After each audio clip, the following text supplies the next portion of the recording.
Hello friend, तो कैसे हो आप सभी। स्वागत करते हैं आप सभी कई वस्त जी क्विज में। तो फ्रेंड आज जो है कि बिहार पुलिस के लिए स्पेशल जो है कि एक मास्टर वीडियो लेके आए हुए हैं, जिसके अंदर में 300 मोस्ट इंपॉर्टेंट क्वेश्चन कवर करने वाले हैं हम सभी। ये क्रॉन पब्लिकेशन और लूसेंट पब्लिकेशन दोनों बुक का निचोड़ है। आप सभी इसे कंप्लीट जरूर कवर कर लीजिएगा। वही क्वेश्चन को लिया गया है जो एग्जाम में पूछने वाला है 100%। तो आप सभी इसे कवर कर लीजिएगा जरूर, 1 से 2 बार में इसे जरूर कवर कर लीजिएगा आप सभी। तो चलिए शुरू करते हैं। और देखिए आप सभी के लिए स्पेशल मॉक टेस्ट भी शुरू कर दिया गया है, जिसका प्लेलिस्ट बना हुआ है, तो उसे जाके देख लीजिएगा आप सभी। सबसे पहले इसे कवर कर लीजिएगा आप सभी। तो चलिए शुरू करते हैं। जो चैनल पर पहली बार है चैनल को जरूर सब्सक्राइब करके घंटे को प्रेस कर लीजिए। लगातार ये क्लासेस आपका चलने वाला है, तो आप सिर्फ चैनल से जरूर सब्सक्राइब कर लीजिएगा। और अब की बार शपथ लीजिए एक सीट किसी भी हालत में लेना है, और मेरे साथ में जुड़ के पर डे आप सभी क्लास कीजिए। आप सभी वो सारा चीज आपको दिया जाएगा जो आपके एग्जाम्स के लिए इंपॉर्टेंट है। तो किसको किसको वर्दी लेना है नीचे कमेंट करके जरूर बताइएगा आप सभी। तो चलिए शुरू करते हैं आज की इस क्लास को हम सभी। आइए फर्स्ट क्वेश्चन करते हैं। पहला क्वेश्चन है कौटिल्य का संबंध निम्नलिखित में से किस विश्वविद्यालय से था। देखिए इसका संबंध जो था विश्वविद्यालय जो था वो तक्षशिला विश्वविद्यालय से था। ऑप्शन में डी राइट आंसर है। कौटिल्य जो है फ्रेंड इसने अर्थशास्त्र नामक पुस्तक लिखी थी। यह चंद्रगुप्त मौर्य का प्रधानमंत्री था। इसका पूरा नाम क्या है? विष्णुगुप्त कौटिल्य चाणक्य इसका पूरा नाम ध्यान रखिएगा आप सभी। इसे चाणक्य के नाम से भी जाना जाता है या विष्णुगुप्त भी कहा जाता है। अगला क्वेश्चन है निम्नलिखित में से किस गुरु को जहांगीर ने मृत्यु दंड दिया था। तो देखिए जहांगीर ने जो मृत्यु दंड दिया था गुरु अर्जुन देव को दिया था, ध्यान रखिएगा आप सभी। यानी ऑप्शन में डी राइट आंसर रहेंगे। ये सिखों के 5वें गुरु थे गुरु अर्जुन देव। क्लियर है। अगला क्वेश्चन देखिए जनगणना कितने वर्ष में एक बार की जाती है। देखिए अगर जनगणना की बात किया जाए तो पहली बार जो कि फ्रेंड 1872 में जनगणना किया गया था, जो कि यह अर्ध जनगणना था, जो कि लॉर्ड मियो के शासनकाल में हुआ। और उसके बाद जो कि 1881 में नियमित रूप से जनगणना किया गया था।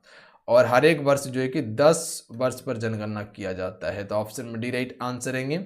अगला है विधानसभा अध्यक्ष का चुनाव कौन करता है। तो right answer option number D हो जाएंगे। विधानसभा के निर्वाचित सदस्य ही विधानसभा के अध्यक्ष का चुनाव करता है। अगला क्वेश्चन है क्वेश्चन नंबर 5। प्रधानमंत्री पद पर सर्वाधिक समय तक आसीन रहा था कौन। तो प्रधानमंत्री के पद पे सबसे अधिक समय तक जो आसीन रहा था वो रहा था पंडित जवाहरलाल नेहरू, ध्यान रखिएगा। यानी कि ऑप्शन में बी राइट आंसर रहेंगे। ये भारत के प्रथम प्रधानमंत्री थे और सबसे ज्यादा समय तक आसीन रहा था। भारत की पहली महिला प्रधानमंत्री कौन थी? इंदिरा गांधी थी। अगला है गांधी जी ने अखिल भारतीय खिलाफत कमेटी के अधिवेशन की अध्यक्षता कब की। तो ये अध्यक्षता जो किया गया था 23 नवंबर 1919 को किया गया था, ध्यान रखिएगा। गांधी जी ने अखिल भारतीय खिलाफत कमेटी के अधिवेशन की अध्यक्षता कब की? 23 नवंबर 1919 को। अगला है पृथ्वी की आयु का आकलन किससे किया जा सकता है। राइट आंसर ऑप्शन में हो जाएंगे यूरेनियम डेटिंग के द्वारा किया जा सकता है, ध्यान रखिएगा। तो पृथ्वी की आयु का आकलन किससे किया जा सकता है? यूरेनियम डेटिंग विधि के द्वारा। अगला क्वेश्चन है भारत वर्ष का सबसे बड़ा सभा भवन श्री सन्मुखानंद हॉल कहाँ स्थित है। तो सन्मुखानंद जो हॉल स्थित है ये कहाँ पर है? मुंबई में स्थित है, ध्यान रखिएगा। अगला क्वेश्चन ये बने कि प्रकाश संश्लेषण की क्रिया में किस प्रकार का प्रकाश सबसे अधिक प्रभावशाली होता है फ्रेंड। तो देखिए ये होता है हरा, ध्यान रखिएगा आप सभी। Option number B right answer रहेंगे। किस प्रकार का होता है? हरा होता है। अगला है चार्ल्स डार्विन द्वारा रचित ओरिजिन ऑफ स्पीसीज पहली बार कब प्रकाशित हुई थी। तो राइट आंसर ऑप्शन में जाएंगे 150 साल पहले हुई थी, ध्यान रखिएगा। चार्ल्स डार्विन द्वारा रचित ओरिजिन ऑफ स्पीसीज पहली बार। अगला क्वेश्चन देखिए टीकाकरण रोगों की रोकथाम में मदद करता है क्योंकि यह शरीर में प्रतिरोधक शक्ति पैदा करता है, ध्यान रखिएगा। टीकाकरण लोगों की रोकथाम में मदद करता है क्योंकि यह शरीर में प्रतिरोधक शक्ति पैदा करता है। अगला है जर्मनी में प्रयोग की जाने वाली मुद्रा कौन सी है। जर्मनी में जो मुद्रा प्रयोग की जाती है इस मुद्रा को हम सभी क्या कहते हैं, यूरो कहते हैं। तो option number C right answer रहेंगे। येन कहाँ का है, जापान का है। डॉलर सिंगापुर हो गया आपका, यूएसए हो गया, ध्यान रखिएगा। अगला क्वेश्चन है, कौन सा अधिकार सर्वोच्च न्यायालय को प्राप्त होता है या प्राप्त है? तो राइट आंसर ऑप्शन में भी हो जाएंगे न्यायिक पुनरीक्षण है, ध्यान रखिएगा। अगला है, विश्व का दूसरा सबसे बड़ा महाद्वीप कौन सा है? तो राइट आंसर ऑप्शन में से जाएंगे अफ्रीका। अफ्रीका महाद्वीप विश्व का दूसरा सबसे बड़ा महाद्वीप है। पहला कौन सा है, एशिया पहला है, ध्यान रखिएगा आप सभी। अगला क्वेश्चन है, किस पेशवा के इतिहास में नाना साहेब की तरह जाना जाता है?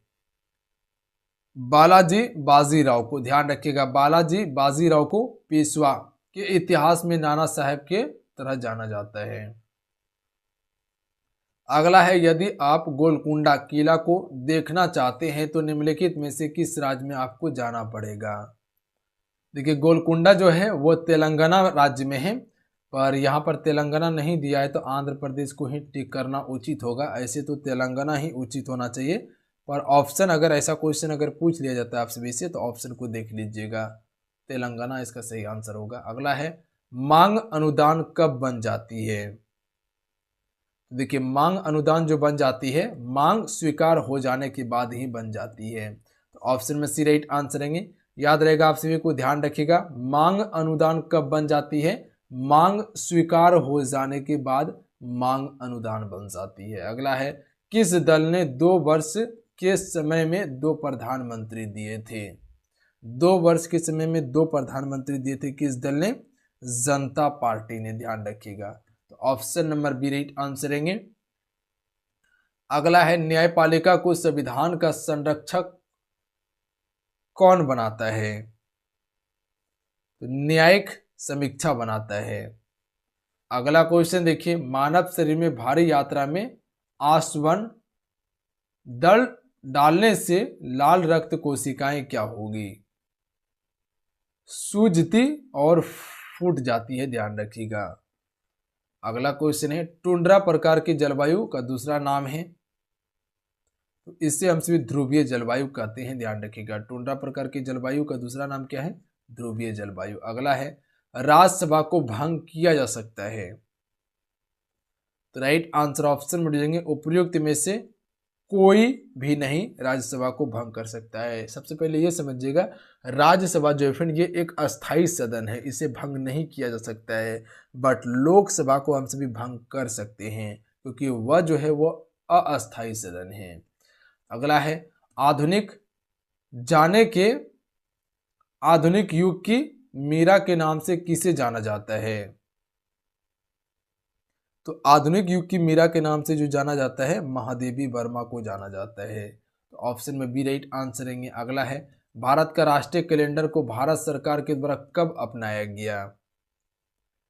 तो राइट आंसर ऑप्शन में भेजेंगे 22 मार्च 1957 को अपनाया गया था भारत का राष्ट्रीय कैलेंडर, ध्यान रखिएगा आप सभी। अगला क्वेश्चन है, क्वेश्चन में 25, हिंदी विषय के लिए प्रथम ज्ञानपीठ पुरस्कार किसे प्रदान किया गया? हिंदी विषय के लिए तो यह किया गया था सुमित्रा नंदन पत को किया गया था, ध्यान रखिएगा। अगला है, बजट को इस सूची में रखा गया है कि बजट जो है इससे किस सूची में रखा गया है? तो देखिए, बजट जो है समवर्ती सूची में है। बजट पर कानून जो बनेगा केंद्र सरकार और राज्य सरकार दोनों का बनेगा। सूची कितना है? 3 है। एक संघ सूची है, राज सूची है, समवर्ती सूची है। समवर्ती सूची में केंद्र और राज्य दोनों कानून बनाएगा, पर अगर दोनों एक साथ कानून बनाकर देता है तो लागू किसका होगा? केंद्र सरकार का लागू होगा। राज्य सूची में राज्य सरकार कानून बनाएगा, केंद्र सूची में केंद्र सरकार कानून बनाएगा। अगला है, प्रथम हिंदी सम्मेलन 1975 में कहाँ संपन्न हुआ? तो ये नागपुर में हुआ था। अगला क्वेश्चन है, भारतीय संविधान के 8वीं अनुसूची कितनी भाषाओं को सम्मिलित किया गया है? 8वीं अनुसूची में तो कुल जो है फ्रेंड 22 भाषाओं को सम्मिलित किया गया है 8वीं अनुसूची में। तो क्वेश्चन ये पूछा जाता है कि 8वीं अनुसूची जो है ये किससे संबंधित है? तो भाषा से संबंधित है, जिसमें कुल 22 भाषा शामिल है। अगला है, आधुनिक युग का तुलसी किसे कहा जाता है? तो राइट आंसर ऑप्शन में भेजेंगे मैथिली शरण गुप्त को आधुनिक युग का तुलसी कहा जाता है। अगला है विश्व की सबसे प्राचीन लिखित भाषा किसको माना जाता है? तो राइट आंसर ऑप्शन में भेजेंगे सुमेरियन को जाना जाता है, ध्यान रखिएगा, सबसे प्राचीन लिखित भाषा में। अगला क्वेश्चन देखिए, संविधान के किस अनुच्छेद में वार्षिक वित्तीय बजट वर्णन किया गया है? 245 अनुच्छेद में, ध्यान रखिएगा 245 अनुच्छेद में वार्षिक वित्तीय बजट का वर्णन किया गया है। अगला है सबसे अधिक बार बजट किसने पेश किया? तो right answer option number D हो जाएंगे मोरारजी देसाई ने सबसे अधिक बार बजट पेश किया था। अगला क्वेश्चन है रेल बजट को सामान्य बजट से किसी समिति के सिफारिश के आधार पर अलग किया गया? रेल बजट को सामान्य बजट से किसी समिति के सिफारिश के आधार पर अलग किया गया था, तो ये किया गया था ऑर्कवर्थ समिति। तो यह किया गया था ऑर्कवर्थ समिति की सिफारिश पर। अगला है प्रत्येक वर्ष हिंदी दिवस की तिथि को मनाई जाती है, तो डी राइट आंसर है 14 सितंबर को। अगला है राष्ट्रीय वंदे मातरम का प्रथम प्रकाशन किस ग्रंथ में किया गया? तो यह किया गया था उपन्यास आनंद मठ में किया गया था प्रथम बार वंदे मातरम गीत का प्रकाशन। अगला क्वेश्चन है भारत बजट के प्रणेता किसे माना जाता है? जेम्स विल्सन को माना जाता है, सी राइट आंसर रहेंगे। अगला है भारत का आइंस्टीन किसे कहा जाता है फ्रेंड? क्वेश्चन में 38 के लिए राइट आंसर आपसे बताएंगे, तो ए राइट आंसर रहेंगे नागा अर्जुन को कहा जाता है। अगला है वायुमंडल की सबसे निचली परत कहलाता है, तो इसे हम सभी क्षोभ मंडल कहते हैं, ध्यान रखिएगा। इस प्रकार से जो मंडल आता है, यहाँ पे पृथ्वी है और यहाँ से लेके यहाँ तक जो मंडल है इसे हम सभी क्षोभ मंडल कहते हैं, जो कि पृथ्वी तल से 18 किलोमीटर की ऊंचाई तक फैली हुई है। अगला है क्षोभ मंडल में प्रति 165 मीटर की ऊंचाई बढ़ने के साथ कितना तापक्रम नीचे गिर जाता है? तो ये 1 डिग्री सेल्सियस गिरता है, ध्यान रखिए। जो आप ऊपर जाइएगा, जैसे 165 मीटर की ऊंचाई पर चढ़ने के बाद क्या हो जाता है, 1 डिग्री सेल्सियस गिर जाएगा। उसी प्रकार से फिर से 165 डिग्री सेल्सियस ऊपर जाते हैं तो फिर आपका 1 डिग्री सेल्सियस गिरेगा तापमान, ध्यान रखिएगा। तो यानी ऊपर चढ़ने के बाद तापमान क्या हो जाता है, गिर जाता है। अगला है एशिया का नोबेल पुरस्कार किसे कहा जाता है? रेमन मैग्सेस को एशिया का नोबेल कहा जाता है। अगला है भारत रत्न प्राप्त करने वाला प्रथम विदेशी थे? खान अब्दुल गफ्फार खान को भारत रत्न से सम्मानित किया गया था और प्रथम विदेशी थे ये। अगला है सामान्य मनुष्य का रक्तचाप कितना होता है?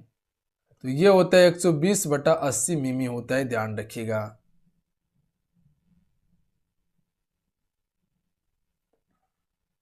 अगला क्वेश्चन देखिए, सभी प्रकार की मौसमी घटनाएं घटित होती है, तो ये क्षोभ मंडल में होती है। जितने भी मौसमी घटनाएं होती है क्षोभ मंडल में।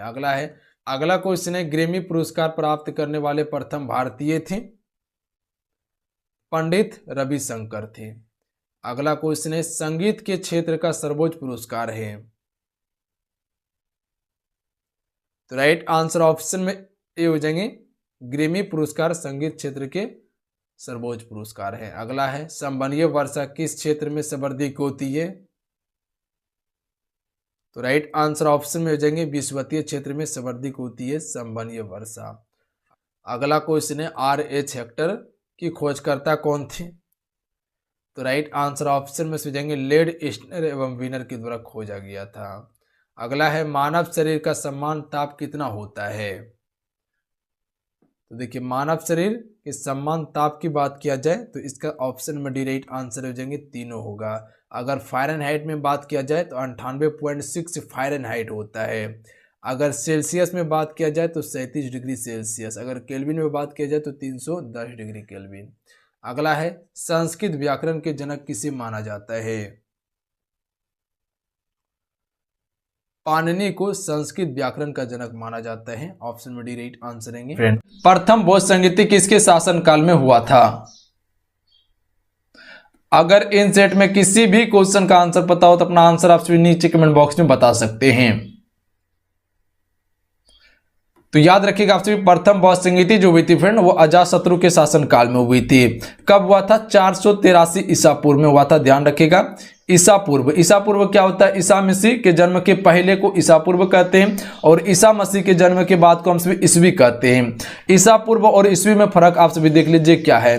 देखिए, ईसा पूर्व जो होता था वो क्या होता था? इसमें समय उल्टा चलता था। जैसे कि 5 है तो 4 होगा, 4 के बाद 3 होगा, 3 के बाद 2 होगा, उसके बाद 1 होगा। और ईस्वी में क्या होता था? तो ईस्वी में जो होता है वो सीधा चलता है, जैसे 1 2 3 4। अभी क्या चल रहा है? ईस्वी चल रहा है, ध्यान रखिएगा। तो ईसा पूर्व उल्टा चलता था, ये चीज पे गौर कीजिएगा आप सभी।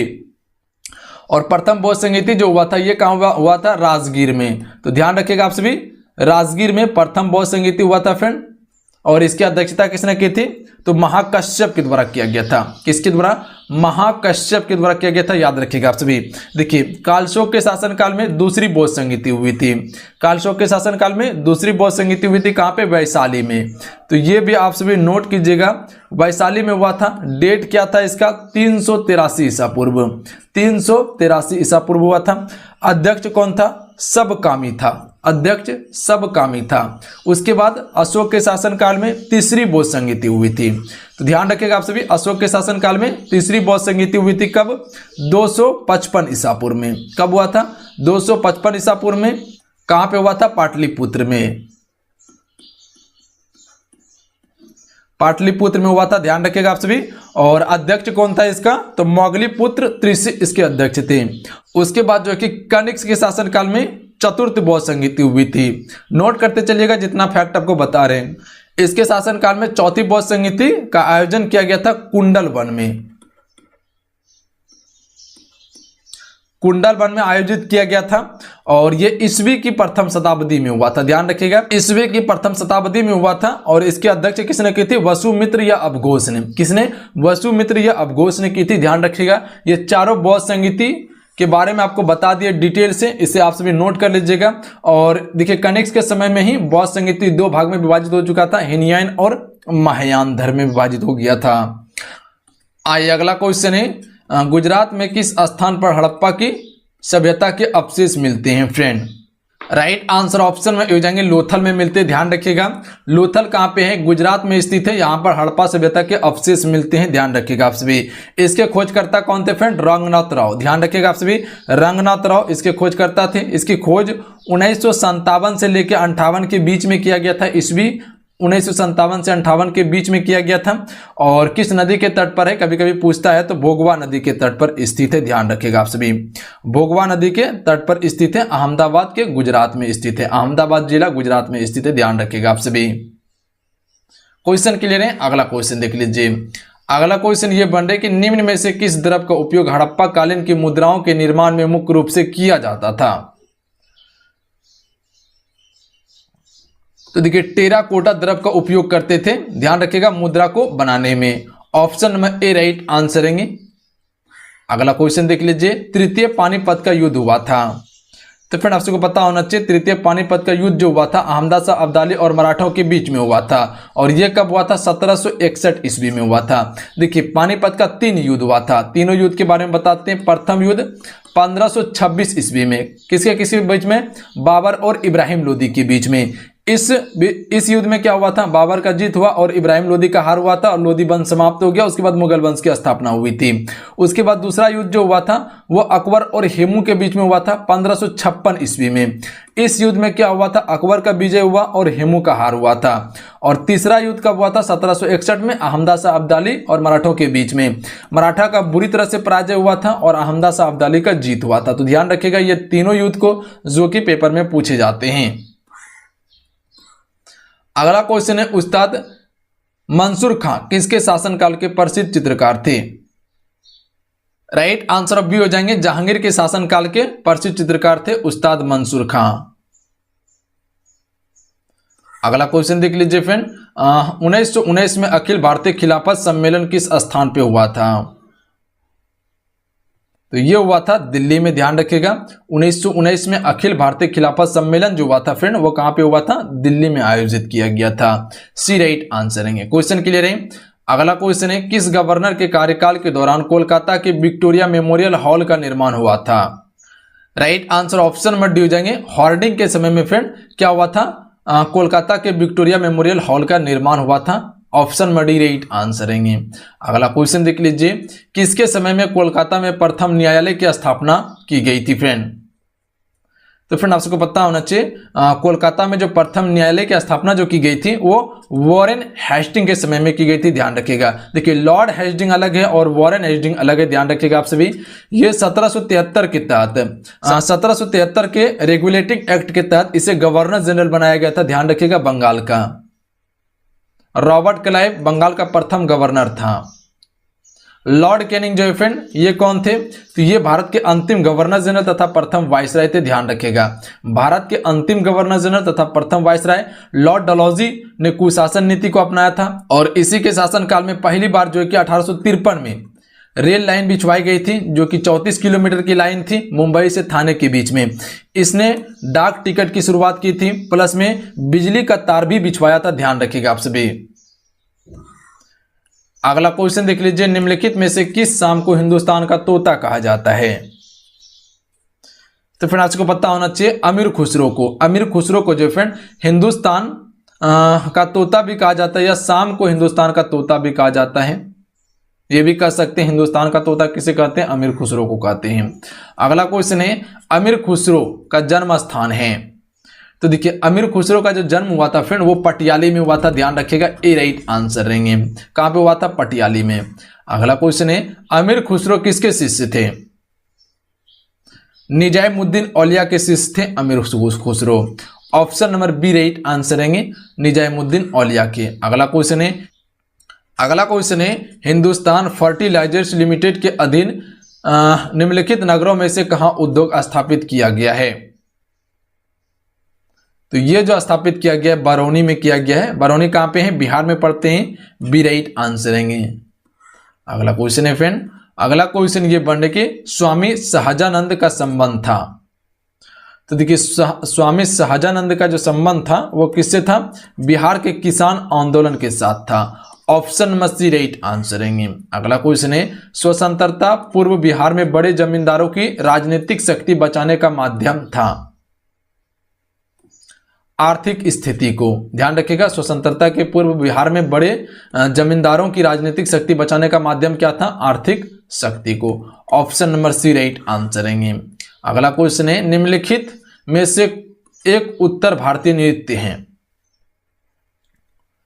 तो फिर आपको पता होना चाहिए उत्तर भारत का नृत्य जो है वो कथक है। कथक क्या है? ये एक शास्त्रीय नृत्य, ध्यान रखिएगा, जो कि उत्तर प्रदेश का ये नृत्य यूपी का है, ध्यान रखिएगा आप सभी। कहाँ का है? यूपी का नृत्य है और ये बिरजू महाराज क्या करते थे, ध्यान रखिएगा आप सभी। कथक कली कहाँ की है? केरल की है। मणिपुर की है। उड़ीसा जो है ये उड़ीसा का ही शास्त्रीय नृत्य है। अगला क्वेश्चन देख लीजिए, कुचिपुड़ी किस राज्य की नृत्य शैली है?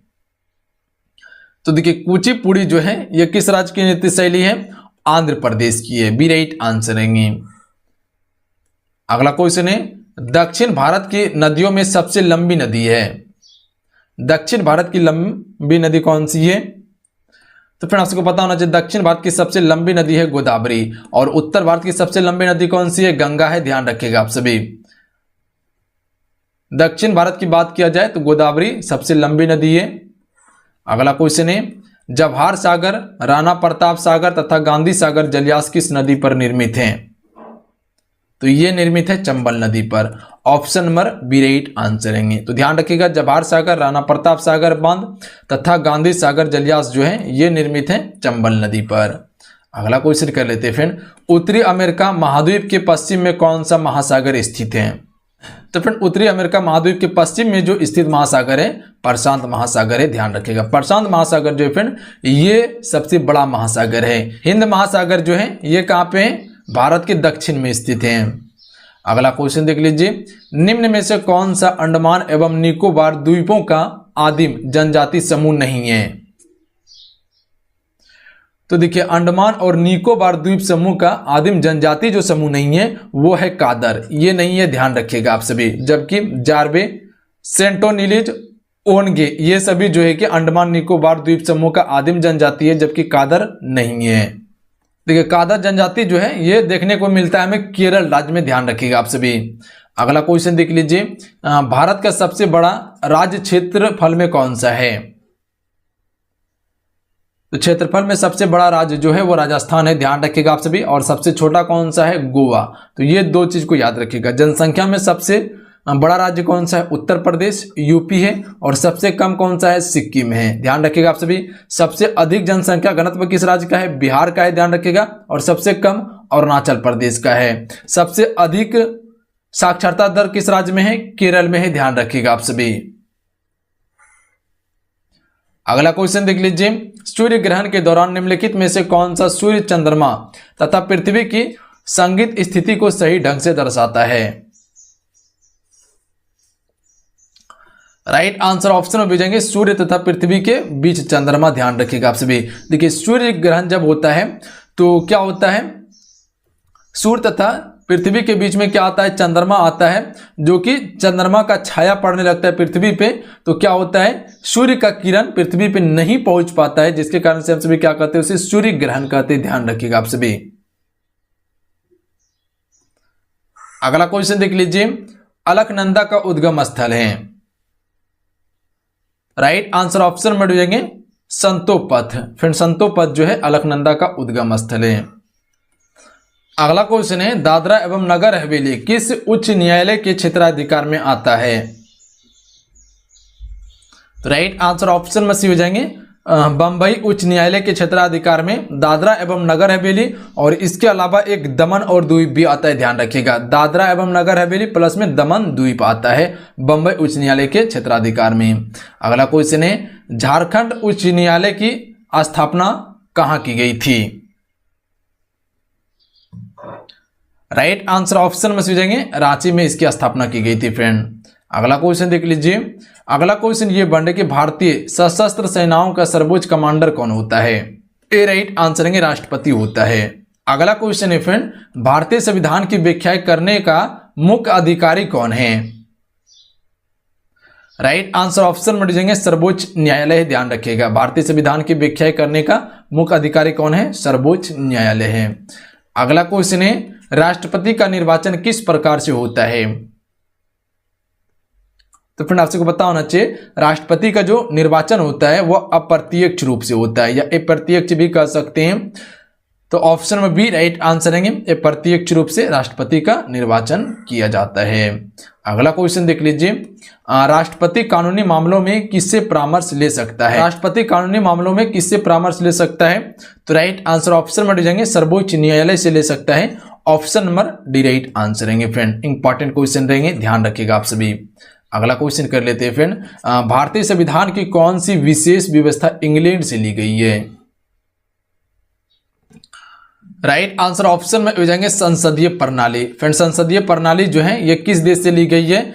इंग्लैंड देश से ली गई है भारत की संविधान में, ध्यान रखिएगा आप सभी। देखिए यहीं से राष्ट्रपति की संघ की कार्यपालिका की शक्ति को भी ली गई है, ध्यान रखिएगा। इंग्लैंड से ही ली गई है, याद रखिएगा। संसदीय विशेषाधिकार यहीं से लिया गया है। द्विसदनीय व्यवस्था, ये चीज को गौर कीजिएगा आप सभी, द्विसदनीय व्यवस्था भी इंग्लैंड से ही ली गई है, फिर ध्यान रखिएगा आप सभी। मूल अधिकार यूएसए यानी कि संयुक्त राज्य अमेरिका देश से ली गई है। देखिए इंग्लैंड से ही एकल नागरिकता को भी लिया गया है, याद रखिएगा आप सभी। एकल नागरिकता किस देश से लिया गया? इंग्लैंड से लिया गया है। संसदीय प्रणाली भी इंग्लैंड देश से ही लिया गया है। विधि का शासन इंग्लैंड से ही लिया गया है। तो क्या क्या लिया गया है? विधि का शासन इंग्लैंड से लिया गया है, एकल नागरिकता इंग्लैंड से लिया गया है, संसदीय प्रणाली इंग्लैंड से लिया गया है, राष्ट्रपति में संघ की कार्यपालिका की शक्ति भी इंग्लैंड से ही लिया गया है, द्विसदनीय व्यवस्था भी इंग्लैंड से लिया गया और संसदीय प्रणाली भी इंग्लैंड से ही लिया गया है। तो ये चीज पे गौर कर लीजिएगा आप सभी। अगला क्वेश्चन है, भारत में एकल नागरिकता की अवधारणा अपनाई गई है, तो ये कहां से अपनाई गई है? इंग्लैंड से ही अपनाई गई है, ध्यान रखिएगा आप सभी। अगला क्वेश्चन देख लीजिए, पटना उच्च न्यायालय की स्थापना कब हुई? तो इसकी स्थापना की गई थी 1916 ईस्वी में, ध्यान रखिएगा। पटना उच्च न्यायालय की स्थापना जो की गई थी फ्रेंड वो 1916 ईस्वी में की गई थी। अगला क्वेश्चन देख लीजिए, अगला क्वेश्चन ये बन रहा है कि भारतीय संविधान ने किस प्रकार के लोकतंत्र को अपनाया है? तो फ्रेंड आपको पता होना चाहिए कि भारतीय संविधान ने जो लोकतंत्र अपनाया है वो अपनाया है लोकतांत्रिक गणतंत्र को अपनाया है, यानी ऑप्शन में डी राइट आंसर है। इंपॉर्टेंट क्वेश्चन देंगे फ्रेंड, ध्यान रखिएगा आप सभी। अगला क्वेश्चन है, योजना आयोग की स्थापना किस वर्ष की गई थी? तो इसकी स्थापना 1950 में की गई थी, ध्यान रखिएगा। योजना आयोग की स्थापना 1950 में की गई थी और 1951 से 1956 तक पहली पंचवर्षीय योजना चली थी। देखिए फ्रेंड, अभी पता होना चाहिए आप सभी को, योजना आयोग को चेंज कर दिया गया है। क्या किया गया? इसका नाम नीति आयोग किया गया है, ध्यान रखिएगा। 2015 में इसका नाम चेंज करके क्या रखा गया? नीति आयोग रखा गया है। अगला क्वेश्चन देख लीजिए, झारखंड क्षेत्र से लोकसभा के सदस्यों की कुल संख्या है? ए राइट आंसर है 14 है। अगला क्वेश्चन है, राष्ट्रपति चुनाव संबंधित मामले किसके पास भेजे जाते हैं? तो ये भेजे जाते हैं उच्चतम न्यायालय के पास, ध्यान रखिएगा आप सभी। राष्ट्रपति चुनाव से संबंधित जो भी मामला होगा वो उच्चतम न्यायालय के पास भेजा जाएगा। अगला क्वेश्चन देख लीजिए, निम्नलिखित में से उच्चतम न्यायालय की सबसे पहली महिला न्यायाधीश कौन थी? तो सी राइट आंसर है फातिमा बीबी थी, ध्यान रखिएगा। तो उच्चतम न्यायालय की सबसे पहली महिला न्यायाधीश फातिमा बीबी। अगला क्वेश्चन है, समाजवाद का अर्थ है? सी राइट आंसर है सामाजिक न्याय। समाजवाद का अर्थ क्या है? सामाजिक न्याय। अगला क्वेश्चन है, भारतीय संविधान का सबसे बड़ा एकांकित स्रोत है? तो ये है गवर्नमेंट ऑफ इंडिया एक्ट 1935। देखिए, भारतीय संविधान में सबसे अधिक जो स्रोत लिया गया है, सबसे अधिक जो चीज लिया गया है वो गवर्नमेंट ऑफ इंडिया एक्ट 1935 से लिया गया है, ध्यान रखिएगा आप सभी। अगला क्वेश्चन देख लीजिए, अब तक भारत में कितनी बार वित्तीय आपात की उद्घोषणा राष्ट्रपति के द्वारा की गई है? देखिए, आपातकाल 3 प्रकार का होता है। पहला होता है एक राजकीय आपातकाल, उसके बाद होता है राष्ट्रपति शासन, एक होता है वित्तीय आपातकाल। राजकीय और राष्ट्रपति शासन तो अभी तक लग चुका है, पर वित्तीय आपातकाल अभी तक नहीं लगाया गया है, जो अनुच्छेद 360 के तहत लगाया जाता है, ध्यान रखिएगा आप सभी।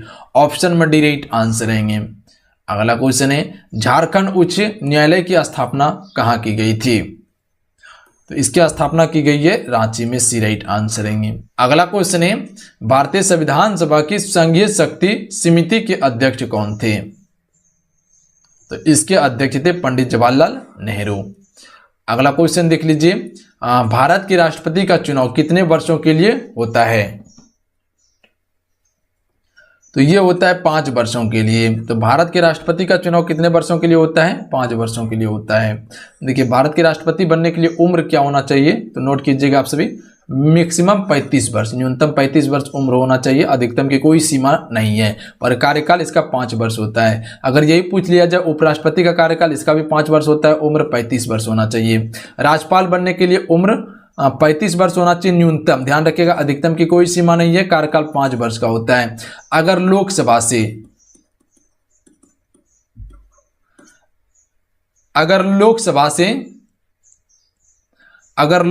से अगर कोई प्रधानमंत्री बनना चाहता है तो उम्र कम से कम उसका 25 वर्ष होना चाहिए, और राज्यसभा से बनना चाहता है तो 30 वर्ष होना चाहिए। इसका कार्यकाल जो होता है वो 5 वर्ष का होता है और इसका कार्यकाल 6 वर्ष का होता है। यानी जो राज्यसभा से बनेगा तो उसका कार्यकाल कितना होगा? 6 वर्ष का। लोकसभा से बनेगा तो उसका कार्यकाल 5 वर्ष का होगा, पर उम्र 25 वर्ष होना चाहिए न्यूनतम। देखिए, अगर पंचायत समिति या राष्ट्रपति यानी ग्राम पंचायत जो होता है उसका चुनाव जो लड़ा जाता है उसके लिए उम्र 21 वर्ष होना चाहिए, कार्यकाल 5 वर्ष का होता है।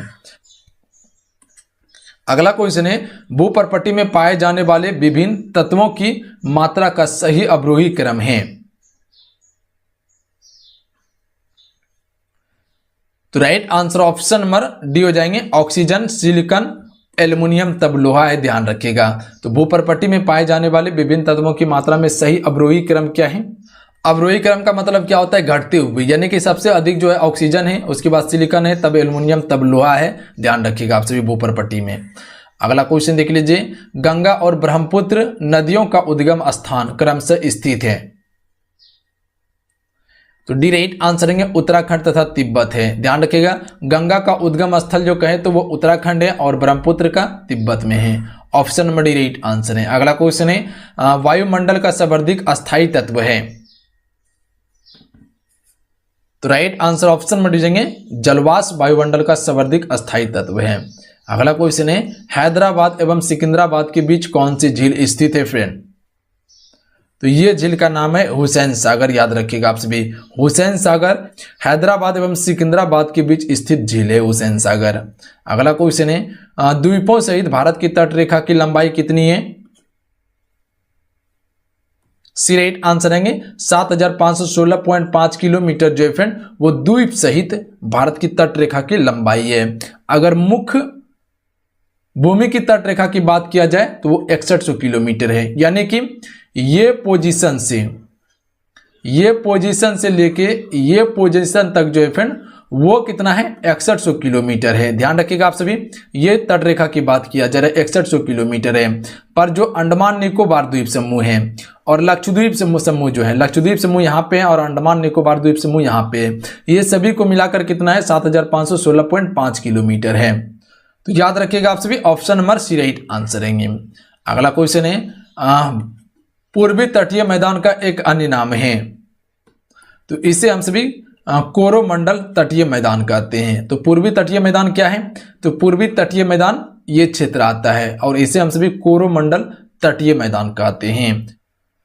तो याद रखिएगा आप सभी, सी राइट आंसर रहेंगे। अगला क्वेश्चन देख लीजिए, संरचनात्मक रूप से मेघालय क्षेत्र किसका भाग है?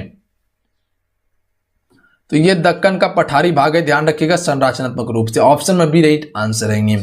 अगला क्वेश्चन है कि भारत में कुल भूमि का कितना प्रतिशत कृषि कार्यों में संलग्न है? राइट आंसर ऑप्शन में हो जाएंगे 52.7% है। ध्यान रखिएगा आप सभी, देखिए भारत में कुल भूमि का कितना प्रतिशत कृषि कार्यों में संलग्न है, तो वो 52% तक है। ध्यान रखिएगा, सॉरी 52.7% है। Option number A right answer रहेंगे। अगला क्वेश्चन देखिए फ्रेंड, अगला क्वेश्चन ये बन रहा है कि भारत में करेंसी नोट जारी करता है।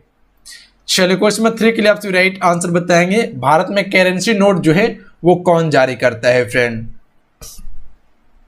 तो आप सबको पता होंगे कि भारत में करेंसी नोट जो जारी किया जाता है वो भारतीय रिजर्व बैंक के द्वारा किया जाता है, यानी कि आरबीआई के द्वारा किया जाता है। ध्यान रखिएगा, इसे बैंकों का बैंक कहा जाता है और यहाँ पे अकाउंट ओपन नहीं होता है। ध्यान रखिएगा आप सभी, सबसे अधिक शाखाओं वाला बैंक कौन सा है? तो भारतीय स्टेट बैंक है, जो कि 1955 में इसकी स्थापना की गई थी।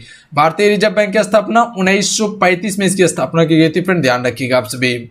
अगला क्वेश्चन है कि अंतर्राष्ट्रीय व्यापार का प्रमुख प्रहरी है।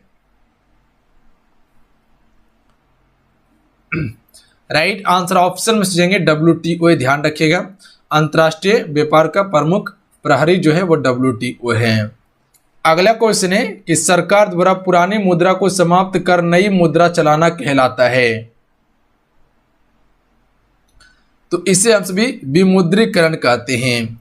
तो सरकार द्वारा पुरानी मुद्रा को समाप्त कर नई मुद्रा चलाना क्या कहलाता है? विमुद्रीकरण कहा जाता है। बी राइट आंसर रहेंगे। अगला क्वेश्चन देख लीजिए कि भारत की राष्ट्रीय आय का मुख्य स्रोत क्या है?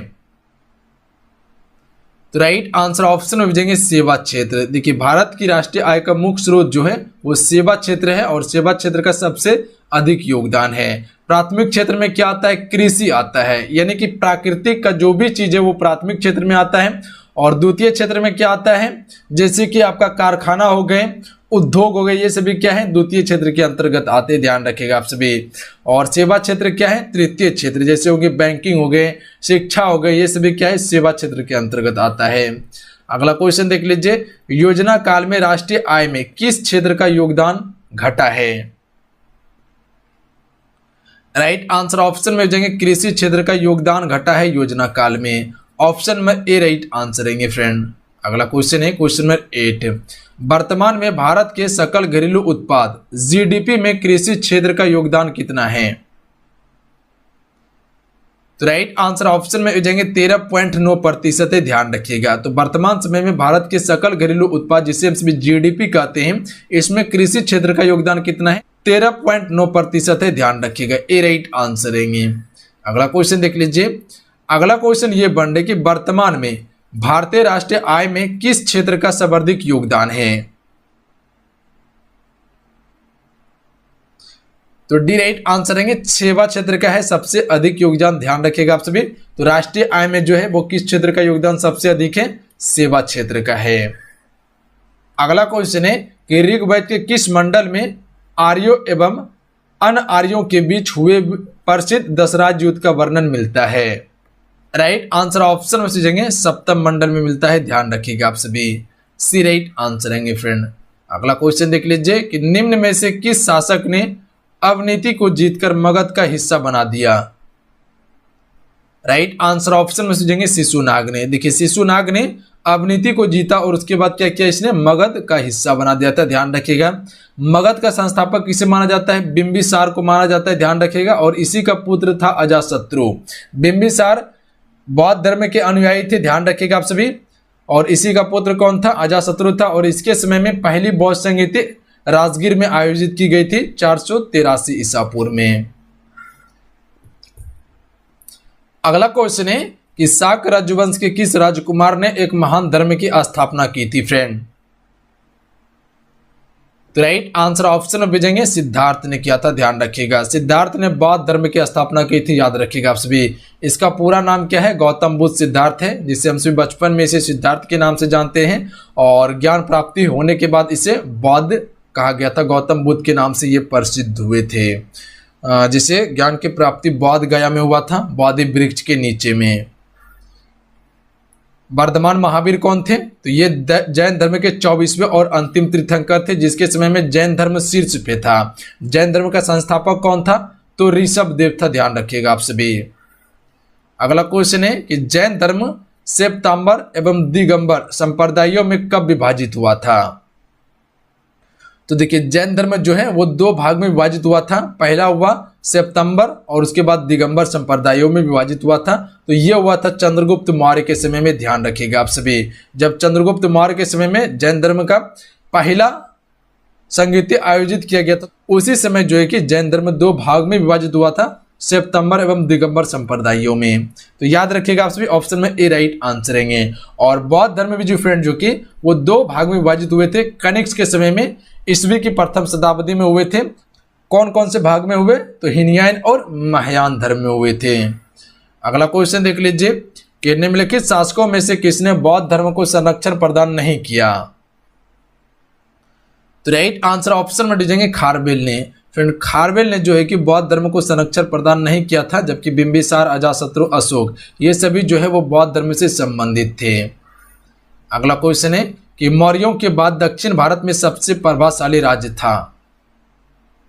तो इसे हम सभी सातवाहन वंश कहते हैं, ध्यान रखिएगा आप सभी। तो मौर्यों के बाद दक्षिण भारत में सबसे प्रभावशाली राज्य कौन सा था? सातवाहन वंश। अगला क्वेश्चन है 857 ईस्वी के प्रथम स्वाधीनता संग्राम के स्वतंत्रता सेनानियों में से महकपुरी का उपनाम दिया गया था। तो ये उपनाम दिया गया था हजरत महल को, फ्रेंड याद रखिएगा आप सभी। तो किसे दिया गया था महकपुरी का उपनाम? हजरत महल को दिया गया था। अगला क्वेश्चन है कि भारत का अधिकतम विदेशी व्यापार किसके साथ है? Right answer option number B हो जाएंगे, चीन के साथ में है, ध्यान रखिएगा आप सभी। तो भारत का अधिकतम विदेशी व्यापार जो होता है वो चीन के साथ में होता है। अगला क्वेश्चन है कि भारत में किसने आमदनी पर कर की शुरुआत की थी? तो यह किया गया था जेम्स विल्सन के द्वारा। Option number C right answer है, ध्यान रखिएगा, जेम्स विल्सन के द्वारा किया गया था। अगला क्वेश्चन है फ्रेंड कि निम्नलिखित में से कौन भारत में ज्वालामुखी द्वीप है?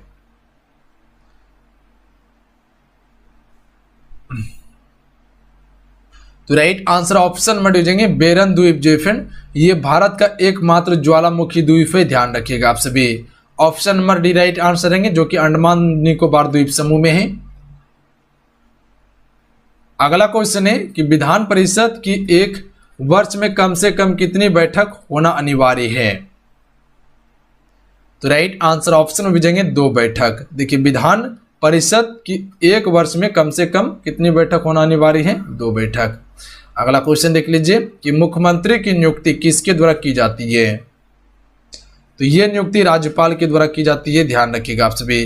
राज्यपाल जो है फ्रेंड, इसकी नियुक्ति राष्ट्रपति के द्वारा की जाती है, याद रखिएगा आप सभी। और राष्ट्रपति के हित में रहकर राज्यपाल कार्य करता है। अगर चाहे तो राष्ट्रपति इसे हटा सकता है या प्रधानमंत्री की सलाह पर इसे नियुक्ति कर सकता है, ध्यान रखिएगा। पर मुख्यमंत्री की नियुक्ति कौन करता है? राज्यपाल करता है। अगला क्वेश्चन है कि भारतीय संविधान में निम्नलिखित में से किस पद का उल्लेख नहीं है फ्रेंड?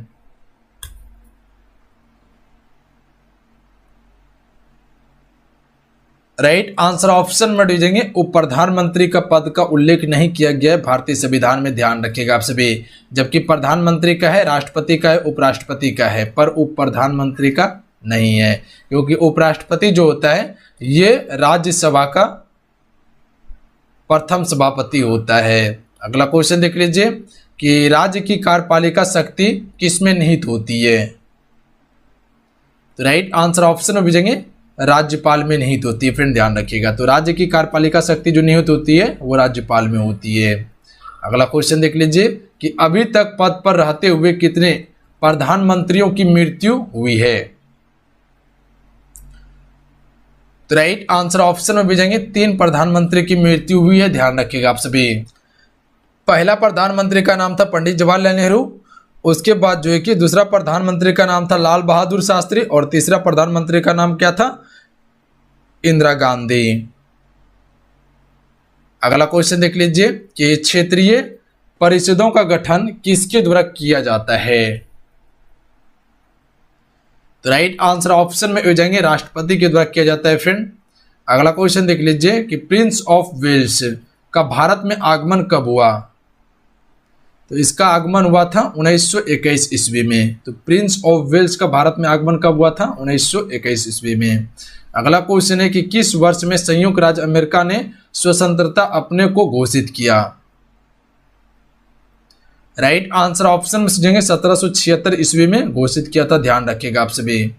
अगला क्वेश्चन देख लीजिए कि द्वितीय विश्व युद्ध के समय ब्रिटेन का प्रधानमंत्री कौन था फ्रेंड? राइट आंसर ऑप्शन में दीजिएंगे विंस्टन चर्चिल, ध्यान रखिएगा। विंस्टन चर्चिल जो है फ्रेंड ये द्वितीय विश्व युद्ध के समय ब्रिटेन का प्रधानमंत्री था। द्वितीय विश्व युद्ध की शुरुआत कब हुई थी फ्रेंड? 1939 में शुरुआत हुई थी, ध्यान रखिएगा आप सभी। जर्मनी के पोलैंड आक्रमण से इस युद्ध की शुरुआत हुई थी। प्रथम विश्व युद्ध की शुरुआत 1914 ईस्वी में। अगला क्वेश्चन है कि संसद को संविधान संशोधन का अधिकार दिया गया है? अनुच्छेद 368 में दिया गया है। अनुच्छेद 368 के तहत जो फिर संसद संविधान में संशोधन कर सकता है। अगला क्वेश्चन देखिए स्वतंत्र भारत के प्रथम प्रतिरक्षा मंत्री कौन थे? राइट आंसर ऑप्शन में भेजेंगे सरदार बलदेव सिंह थे, ध्यान रखिएगा आप सभी। तो स्वतंत्र भारत के प्रथम प्रतिरक्षा मंत्री कौन थे? सरदार बलदेव सिंह थे। अगला क्वेश्चन है ग्रांड ट्रंक सड़क है? तो राइट आंसर ऑप्शन में दीजिएंगे अमृतसर एवं कोलकाता के बीच ये सड़क है, ध्यान रखिएगा आप सभी। अगला क्वेश्चन देखिए नागा अर्जुन सागर परियोजना किस नदी पर स्थित है? तो डी राइट आंसर है कृष्णा नदी पर स्थित है नागा अर्जुन सागर परियोजना। झारखंड किस गोलार्ध में स्थित है फ्रेंड? चलिए बताएंगे आप सभी। झारखंड जो है किस गोलार्ध में है? उत्तरी गोलार्ध में है, ध्यान रखिएगा आप सभी। झारखंड जो है वो उत्तरी गोलार्ध में है। देखिए विषुवत रेखा से जो भी ऊपर होगा वो सारा क्या होगा? उत्तरी गोलार्ध में, क्योंकि भारत ही उत्तरी गोलार्ध में, ध्यान रखिएगा। तो अगला क्वेश्चन है हीराकुंड परियोजना किस नदी के जल प्रवाह को नियंत्रित करता है? राइट आंसर ऑप्शन में भेजेंगे महानदी के जल प्रवाह को नियंत्रित करता है हीराकुंड परियोजना, जो कि उड़ीसा राज्य में स्थित है ये। अगला क्वेश्चन है कि सूर्य का सबसे पास कौन सा ग्रह है? देखिए ये क्या है? पूरा सूर्य है। ये क्या है? आपका पूरा सूर्य है। और इसके सबसे पास स्थित ग्रह कौन सा है? तो इसे हम सभी बुध ग्रह कहते हैं। उसके बाद क्या है? तो उसके बाद जो है आपका वो है आपका वीनस यानी कि शुक्र ग्रह। उसके बाद क्या है आपका? उसके बाद है आपका पृथ्वी। और उसके बाद क्या है आपका? तो उसके बाद है आपका मंगल ग्रह। मंगल ग्रह है। उसके बाद यहीं पे आपका बृहस्पति पड़ता है, ध्यान रखिएगा आप सभी। उसके बाद जो है कि आपका यहाँ पे क्या पड़ता है? तो ये आपका शनि ग्रह पड़ता है। उसके बाद जो है कि अरुण और उसके बाद वरुण ग्रह पड़ता है, जिसे हम सभी नेपच्यून भी कहते हैं, ध्यान रखिएगा आप सभी। तो ये ग्रह का क्या है, क्रम है। सबसे छोटा ग्रह है बुध, ध्यान रखिएगा। शुक्र को शाम का तारा या भोर का तारा भी कहा जाता है। बृहस्पति सौरमंडल का सबसे बड़ा ग्रह है, ध्यान रखिएगा आप सभी। मंगल ग्रह को लाल ग्रह के नाम से जानते हैं। नीला ग्रह किसे कहा जाता है, तो पृथ्वी को नीला ग्रह कहा जाता है। सबसे दूर स्थित ग्रह है सूर्य से, तो वो नेपच्यून, जिसे हम सभी वरुण ग्रह कहते हैं। अगला क्वेश्चन देख लीजिए कि वह राज्य जहां सुल्तानपुर पक्षी विहार स्थित है।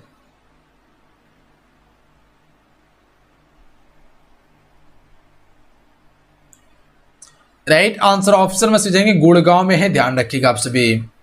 अगला क्वेश्चन है कि निम्नलिखित राष्ट्र मार्गों में से किसकी सबसे अधिक लंबाई है फ्रेंड। तो इनमें जो है कि सबसे अधिक राष्ट्र मार्गों की जो लंबाई है कोलकाता से हजीरा तक की है, ध्यान रखिएगा आप सभी। सी राइट आंसर रहेंगे। अगला क्वेश्चन देख लीजिए फ्रेंड।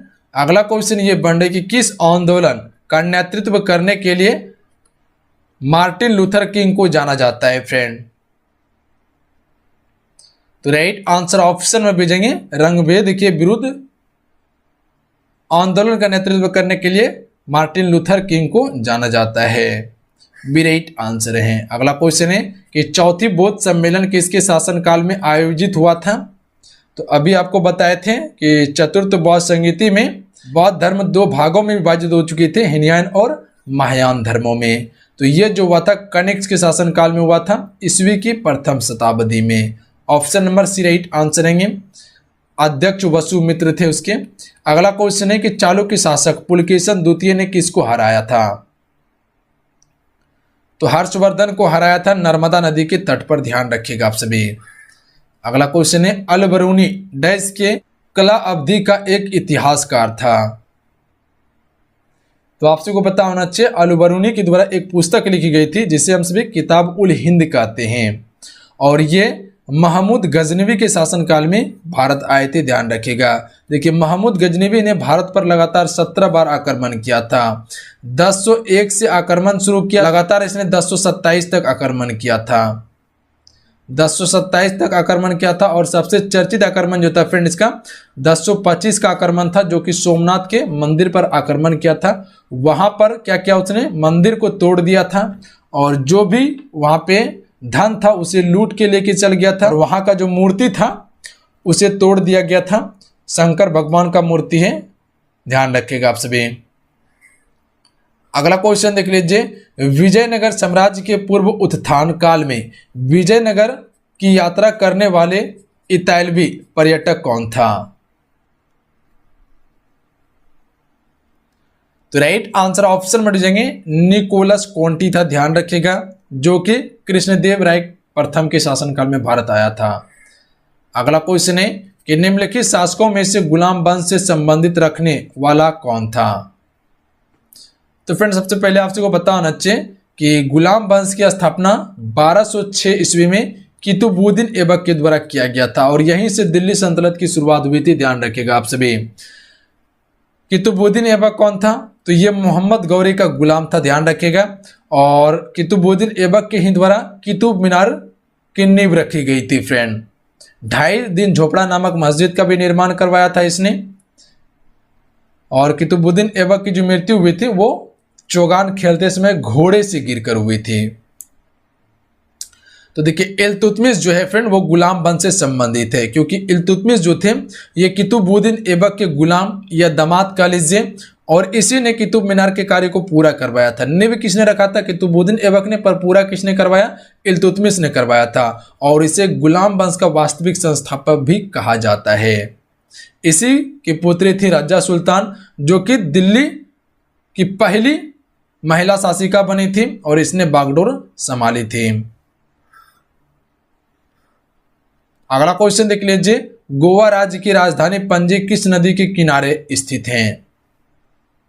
तो आप सभी को पता होना चाहिए कि गोवा राज्य की राजधानी कहाँ है, पणजी है, और ये मांडवी नदी के तट पर स्थित है, ध्यान रखिएगा आप सभी। Option number B right answer रहेंगे। गोवा जो है फ्रेंड ये क्षेत्रफल की दृष्टि से सबसे छोटा राज्य है, ध्यान रखिएगा आप सभी। सबसे छोटा राज्य कौन सा है? गोवा है क्षेत्रफल की दृष्टि से, और इसकी जो है कि तटीय रेखा की लंबाई भी सबसे कम है, समुद्र तट की रेखा लंबाई सबसे कम है, और सबसे अधिक इसका है तो गुजरात राज्य का है। अगला क्वेश्चन है कि उत्तर पूर्वी भारत की सबसे बड़ी झील लोकटक किस राज्य में स्थित है? तो ये है मणिपुर राज्य में, लोकटक झील जो है वो मणिपुर राज्य में है। अगला क्वेश्चन है मन्नार की खाड़ी किसके तट के साथ अवस्थित है फ्रेंड? तो right answer option number A हो जाएंगे, तमिलनाडु तट के साथ अवस्थित है मन्नार की खाड़ी। अगला क्वेश्चन देखिए, निम्नलिखित में से कौन सा अभ्यारण्य जंगली हाथियों के लिए प्रसिद्ध है? तो इसे हम सभी पेरियार कहते हैं, ध्यान रखिएगा। पेरियार अभ्यारण्य जो है फ्रेंड ये जंगली हाथियों के लिए प्रसिद्ध है। अगला क्वेश्चन है कि तिब्बत में बहने वाली नदी सांगपो निम्नलिखित में से किससे होकर भारत में प्रवेश करती है? तो सी राइट आंसर रहेंगे, अरुणाचल प्रदेश से होकर प्रवेश करती है भारत में, ध्यान रखिएगा। तो सांगपो नदी जो है ये अरुणाचल प्रदेश से होकर भारत में प्रवेश करती है, जो तिब्बत में बहने वाली नदी है सांगपो। अगला क्वेश्चन है कि द्वीप एक द्वीप है, तो ये जो है फ्रेंड ये गुजरात के तट पर स्थित एक क्या है? द्वीप है। हॉर्नबिल त्योहार डैश में मनाए जाने वाला महत्वपूर्ण त्योहार में से एक है। देखिए फ्रेंड हॉर्नबिल त्योहार जो मनाया जाता है ये नागालैंड में मनाया जाने वाला त्योहार है, और यहीं का एक फेमस त्योहार है मौत्स महोत्सव त्योहार, ध्यान रखिएगा। मौत्स महोत्सव त्योहार यहाँ का प्रमुख त्योहार है। तो ये दो त्योहार को आप सभी याद रखिएगा जो कि नागालैंड का फेमस त्योहार है। अगला क्वेश्चन देख लीजिए, पुरी में रथ यात्रा किस हिंदू देवता के सम्मान में मनाई जाती है? तो सबसे पहले आप सभी यहाँ एक चीज याद रखिएगा, पुरी उड़ीसा में पड़ता है, और यहीं पर जो है कि सूर्य देवता का मंदिर है, यह सूर्य भगवान का मंदिर है जिसे हम सभी कोणार्क कहते हैं, तो ध्यान रखिएगा उड़ीसा में ही पड़ता है। लिंगराज का मंदिर भी उड़ीसा में ही पड़ता है, तो ये दोनों मंदिर को याद रखिएगा। और जगन्नाथ मंदिर ये भी उड़ीसा राज्य में ही है जो कि पुरी में पड़ता है, और इसी भगवान के सम्मान में रथ यात्रा निकाला जाता है, ध्यान रखिएगा आप सभी। तो डी राइट आंसर रहेंगे। अगला क्वेश्चन देख लीजिए, स्वदेशी आंदोलन कब प्रारंभ हुआ था? देखिए अगर थ्योरी क्लास आप सभी कर लीजिएगा तो ये क्वेश्चन बनाने में बिल्कुल आपको आसान लगेगा, क्योंकि कॉन्सेप्ट क्लियर रहेगा तो फटाफट आंसर दीजिएगा आप सभी इसका। तो फटाफट आप सभी पहले थ्योरी को कंप्लीट कीजिए, जहां की एप्लीकेशन पे आपको थ्योरी क्लास ही दिया जा रहा है बिल्कुल टॉपिक वाइज। तो स्वदेशी आंदोलन कब प्रारंभ हुआ था? तो इसका राइट आंसर ऑप्शन में से हो जाएंगे, बंगाल विभाजन के विरुद्ध छोड़े गए आंदोलन के समय में स्वदेशी आंदोलन प्रारंभ हुआ था। यहां से क्वेश्चन पूछ लिया जाता है कि बंगाल विभाजन कब हुआ था? तो याद रखिएगा 1905 में। 1905 में बंगाल विभाजन हुआ था लॉर्ड कर्जन के समय में, ध्यान रखिएगा आप सभी। उस समय का वायसराय था लॉर्ड कर्जन। तो क्वेश्चन पूछा जाता है कि बंगाल विभाजन के समय भारत का वायसराय कौन था? तो याद रखिएगा आप सभी लॉर्ड कर्जन था, और इसी के विरोध में स्वदेशी आंदोलन प्रारंभ किया गया था। अगला क्वेश्चन देखिए, महात्मा बुद्ध के विषय में निम्न में से क्या असत्य है? यहां पे आप सभी फोकस कीजिएगा, क्या असत्य है महात्मा बुद्ध के बारे में? तो इसका राइट आंसर ऑप्शन में से हो जाएंगे फ्रेंड कि पुनर्जन्म में ये विश्वास नहीं रखते थे, ध्यान रखिएगा आप सभी। आत्मा पे विश्वास करता था महात्मा बुद्ध, याद रखिएगा, पुनर्जन्म पर विश्वास नहीं करता था। तो ये चीज क्लियर है आपका। अगला क्वेश्चन देखिए कि सिंधु सभ्यता का कौन सा स्थान भारत में स्थित है? आप सभी को पता होना चाहिए, सिंधु घाटी की सभ्यता जिसे हम सभी हड़प्पा सभ्यता भी कहते हैं, सबसे प्राचीन सभ्यता में से एक है। तो सिंधु घाटी सभ्यता का कौन सा स्थल भारत में है? तो राइट आंसर ऑप्शन में से हो जाएंगे लोथल।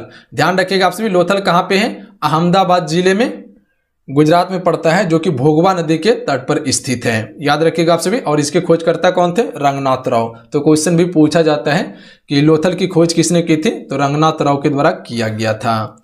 अगला क्वेश्चन देख लीजिए, श्रीनगर की स्थापना किस शासक ने की थी फ्रेंड? तो राइट आंसर ऑप्शन में से जाएंगे अशोक। अशोक ने श्रीनगर की स्थापना की थी, ध्यान रखिएगा आप सभी। और इसका साक्ष्य जो मिलता है कलहन की राज तरंगिणी में मिलता है, याद रखिएगा आप सभी। और ये मौर्य वंश का तीसरा शासक था। पहला मौर्य वंश का चंद्रगुप्त मौर्य, उसके बाद बिंदुसार, उसके बाद जो कि अशोक, ध्यान रखिएगा आप सभी। अगला क्वेश्चन है, बराबर पहाड़ी की गुफाओं के विषय में निम्नलिखित में से कौन सा एक सही नहीं है? चलिए बताएंगे इनमें से कौन सा एक सही नहीं है बराबर पहाड़ी की गुफाओं के विषय में। राइट आंसर ऑप्शन में जाएंगे, ये अभिलेख ईसा पूर्व 6वीं शताब्दी के हैं, ये बिल्कुल सत्य नहीं है, ध्यान रखिएगा आप सभी। सत्य क्या है, बराबर पहाड़ी पर कुल 4 गुफाएं मौजूद है। तो याद रखिएगा आप सभी, बराबर पहाड़ी पर कुल कितने गुफाएं हैं, 4 गुफाएं हैं। उसके बाद देखिए ऑप्शन नंबर बी क्या है कि 3 गुफाओं के दीवार पर अशोक के अभिलेख उत्कीर्ण है, ध्यान रखिएगा आप सभी। तो 3 गुफाओं के दीवार पे किसका अभिलेख है, तो अशोक के अभिलेख उत्कीर्ण हैं। उसके बाद देखिए ये अभिलेख इन गुफाओं को आजीवक संप्रदाय को समर्पित होने का उल्लेख करता है। तो ऑप्शन नंबर, तो इसका option number D right answer हो जाएंगे कि ये अभिलेख ईसा पूर्व 6वीं शताब्दी के हैं, ये बिल्कुल गलत है। बाकी बात तीनों ऑप्शन क्या आपका सही है। अगला क्वेश्चन देख लीजिए, निम्नलिखित में से कौन एक सुमेलित नहीं है।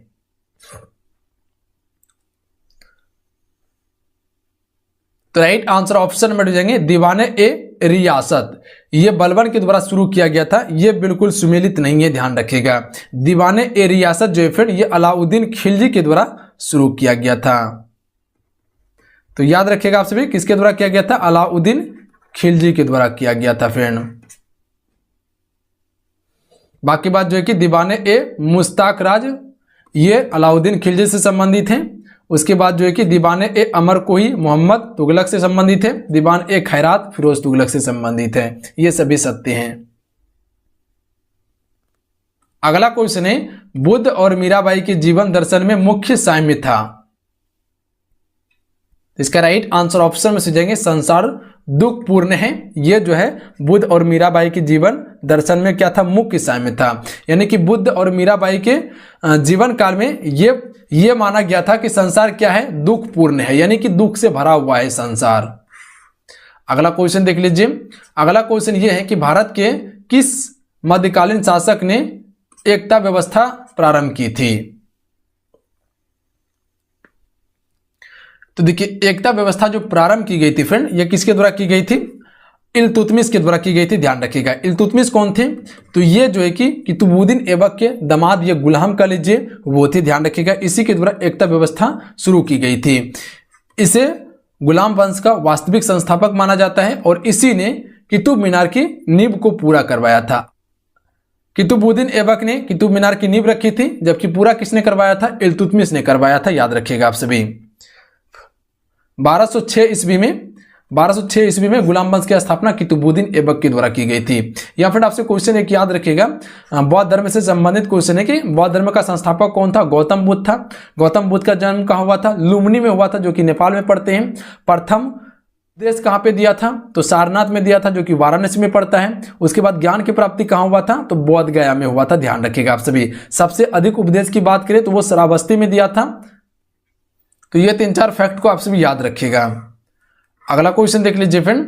अगला क्वेश्चन ये बन रहा है कि निम्नलिखित में से किस संगीत वाद्य को हिंदू मुसलमान गाना वाद्यों का सर्वश्रेष्ठ मिश्रण माना जाता है।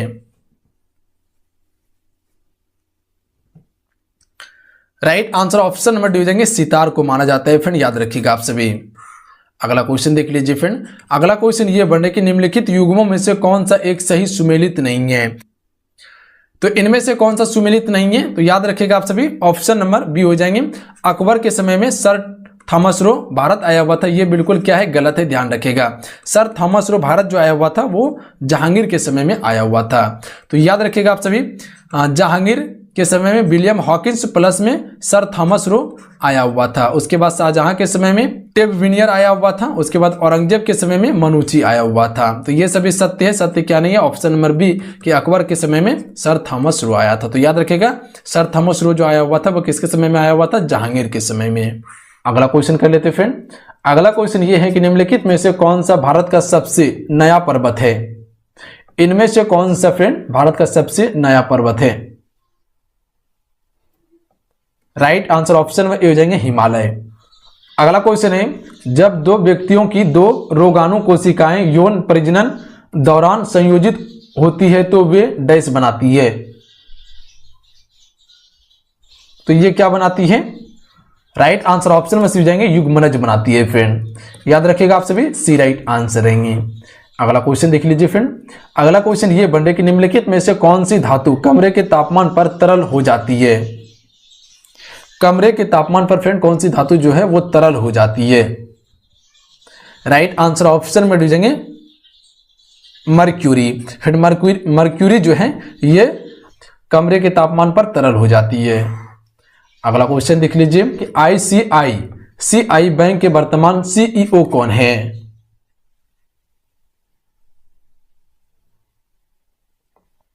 राइट आंसर ऑप्शन में जाएंगे संदीप बख्शी। फ्रेंड संदीप बख्शी जो है ये आईसीआईसीआई के वर्तमान में सीईओ हैं। अगला क्वेश्चन देख लीजिए, आय घोषणा योजना भारत सरकार के आयकर विभाग द्वारा डैश वर्ष में शुरू की गई थी? राइट आंसर ऑप्शन में जाएंगे 2016 में की गई थी। तो याद रखिएगा, आप सभी इंपॉर्टेंट क्वेश्चन रहेंगे फ्रेंड। आय घोषणा योजना भारत सरकार के आयकर विभाग द्वारा 2016 में शुरू की गई थी। अगला क्वेश्चन देख लीजिए। अगला क्वेश्चन ये बन कि भारत के संविधान के अनुसार संसद का कौन सा सदन संविधान संशोधन विधेयक पारित करता है? राइट आंसर ऑप्शन में दीजिएंगे उच्च और निचले दोनों सदनों द्वारा अलग अलग किया जाता है। ऑप्शन में डी राइट आंसर रहेंगे। अगला क्वेश्चन देखिए फ्रेंड। अगला क्वेश्चन ये बन कि कोई धातु पानी से प्रतिक्रिया करती है तो कौन सी गैस उत्पन्न होती है फ्रेंड? तो ये हाइड्रोजन गैस उत्पन्न होती है। ऑप्शन में सी राइट आंसर रहेंगे। देखिए कोई भी धातु पानी से प्रतिक्रिया करती है तो कौन सी गैस उत्पन्न होती है? हाइड्रोजन। अगला क्वेश्चन है, अगला क्वेश्चन ये है कि प्रोटीन संश्लेषण में मुख्य घटना डैश की रचना है? प्रोटीन संश्लेषण में मुख्य घटना किसकी रचना है? राइट आंसर ऑप्शन में डी हो जाएंगे, डीएनए और आरएनए कॉपी का ये रचना होता है friend. Option number D correct answer रहेंगे। देखिए 21 नंबर क्वेश्चन भी यहीं पे है, कुल परिजनन दर संदर्भित करता है। कुल परिजनन दर संदर्भित करता है। ऑप्शन आपको नीचे देखने के लिए मिल जाएंगे। तो इसका राइट आंसर ऑप्शन में दी जाएगा, पूरे परिजनन काल के दौरान एक महिला द्वारा जीवित जन्मों की संख्या। तो ध्यान रखिएगा, आप सभी क्वेश्चन को देख लीजिएगा और प्रॉपर समझ लीजिएगा क्वेश्चन को आप सभी। अगला क्वेश्चन देख लीजिए, इंडियन स्टैंडर्ड मेरिडियन डैश राज्य से होकर गुजरता है फ्रेंड? राइट आंसर ऑप्शन में भी जाएंगे 5 राज्यों से होकर गुजरती है। ये 5 राज्य कौन कौन सा है? तो पहला यूपी है, उसके बाद एमपी है, ध्यान रखिएगा आप सभी। उसके बाद क्या है आपका? छत्तीसगढ़ है। उसके बाद आपका जो है उड़ीसा है और उसके बाद जो है कि आपका आंध्र प्रदेश है। तो याद रखिएगा आप सभी, ये 5 राज्यों से होकर गुजरती है। अगला क्वेश्चन कर लेते हैं, निम्नलिखित में से कौन स्पेन? ऑप्शन में डी राइट आंसर रहेंगे फ्रेंड। स्पेन जो है ये इरेबियन महाद्वीप का एक हिस्सा है। अगला क्वेश्चन कर लेते हैं, निम्नलिखित में से कौन उपभोक्ता मूल्य सूचकांक जारी करता है फ्रेंड? तो देखिए उपभोक्ता मूल्य सूचकांक जो जारी किया जाता है वो किया जाता है केंद्रीय सांख्यिकी कार्यालय द्वारा। इसे हम सभी CSO भी कहते हैं। इसी के द्वारा उपभोक्ता मूल्य सूचकांक जारी किया जाता है जो कि दिल्ली में स्थित है। अगला क्वेश्चन देखिए, निम्नलिखित में से कौन पास्कल के नियम पर आधारित है? तो देखिए पास्कल के नियम पे जो आधारित है फ्रेंड वो क्या है? द्रव चालित लिफ्ट है। द्रव चालित लिफ्ट किसके नियम पर आधारित है? तो पास्कल के नियम पर आधारित है। इंपॉर्टेंट क्वेश्चन देंगे फ्रेंड। अगला क्वेश्चन कर लेते हैं, क्वेश्चन नंबर 26। भारतीय संविधान के किस अनुच्छेद के तहत सैन्य कानून संरक्षित है? राइट आंसर ऑप्शन में जाएंगे अनुच्छेद 34 के तहत। फिर अनुच्छेद 34 के तहत जो है कि सैन्य कानून संरक्षित हैं। अगला क्वेश्चन है फ्रेंड, अगला क्वेश्चन ये बन रहा है कि निम्नलिखित में से कौन सा खेल कूदने की प्रक्रिया से संबंधित नहीं है? राइट आंसर ऑप्शन में जाएंगे अल्पावधि जो है फ्रेंड ये कूदने से संबंधित नहीं है, जबकि बांस कूद, बांधा और तैराकी ये सभी कूदने से संबंधित खेल हैं, जबकि अल्पावधि कूदने से संबंधित खेल नहीं है। अल्पावधि क्या है? तो ये सीमित समय में कम दूरी पर चलने का कार्य है ये। अगला क्वेश्चन देख लीजिए, निम्नलिखित में से कौन सा कौशल टेबल टेनिस खेल से संबंधित नहीं है? चलिए बताएंगे इनमें से कौन सा कौशल जो है फ्रेंड वो टेबल टेनिस खेल से संबंधित नहीं है। राइट आंसर ऑप्शन में भी हो जाएंगे गुल्ली। गुल्ली जो है फ्रेंड ये टेबल टेनिस खेल से संबंधित नहीं है, जबकि स्पिन, ग्रिप, स्ट्रोक, ये सभी क्या है? टेबल टेनिस खेल से संबंधित हैं। अगला क्वेश्चन है थोक मूल्य सूचकांक WPI डैश द्वारा प्रकाशित किया जाता है। तो यह किसके द्वारा प्रकाशित किया जाता है? वित्तीय सलाहकार के कार्यालय द्वारा प्रकाशित किया जाता है। फ्रेंड याद रखिएगा आप सभी, ऑप्शन में ए राइट आंसर रहेंगे। अगला क्वेश्चन है नीति निर्देशक सिद्धांत का लक्ष्य किस प्रकार का लोकतंत्र है? तो देखिए नीति निर्देशक सिद्धांत का लक्ष्य जो है यह किस प्रकार का लोकतंत्र का है? तो सामाजिक और आर्थिक लोकतंत्र का है, यानी ऑप्शन में डी इसका राइट आंसर है। अगला क्वेश्चन है भूतापीय ऊर्जा से संबंधित परियोजनाएं कहां स्थापित की गई है? तो देखिए भूतापीय ऊर्जा से संबंधित परियोजनाएं जो स्थापित की गई है फ्रेंड, वो कहां की गई है? हिमाचल प्रदेश और लद्दाख में की गई है। ध्यान रखिएगा आप सभी, कहां पे?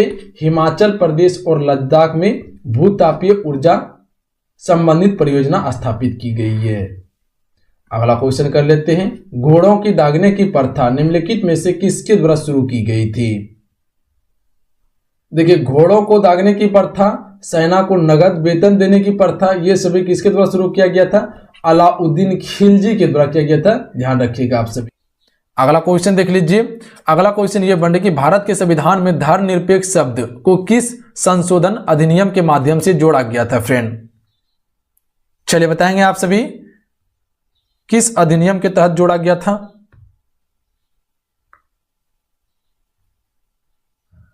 राइट आंसर ऑप्शन में दीजिएंगे 42वें संविधान संशोधन के द्वारा जोड़ा गया था। ध्यान रखिएगा आप सभी, option number D right answer रहेंगे। 42वां संविधान संशोधन कब हुआ था? 1976 में हुआ था। अगला क्वेश्चन देख लीजिए।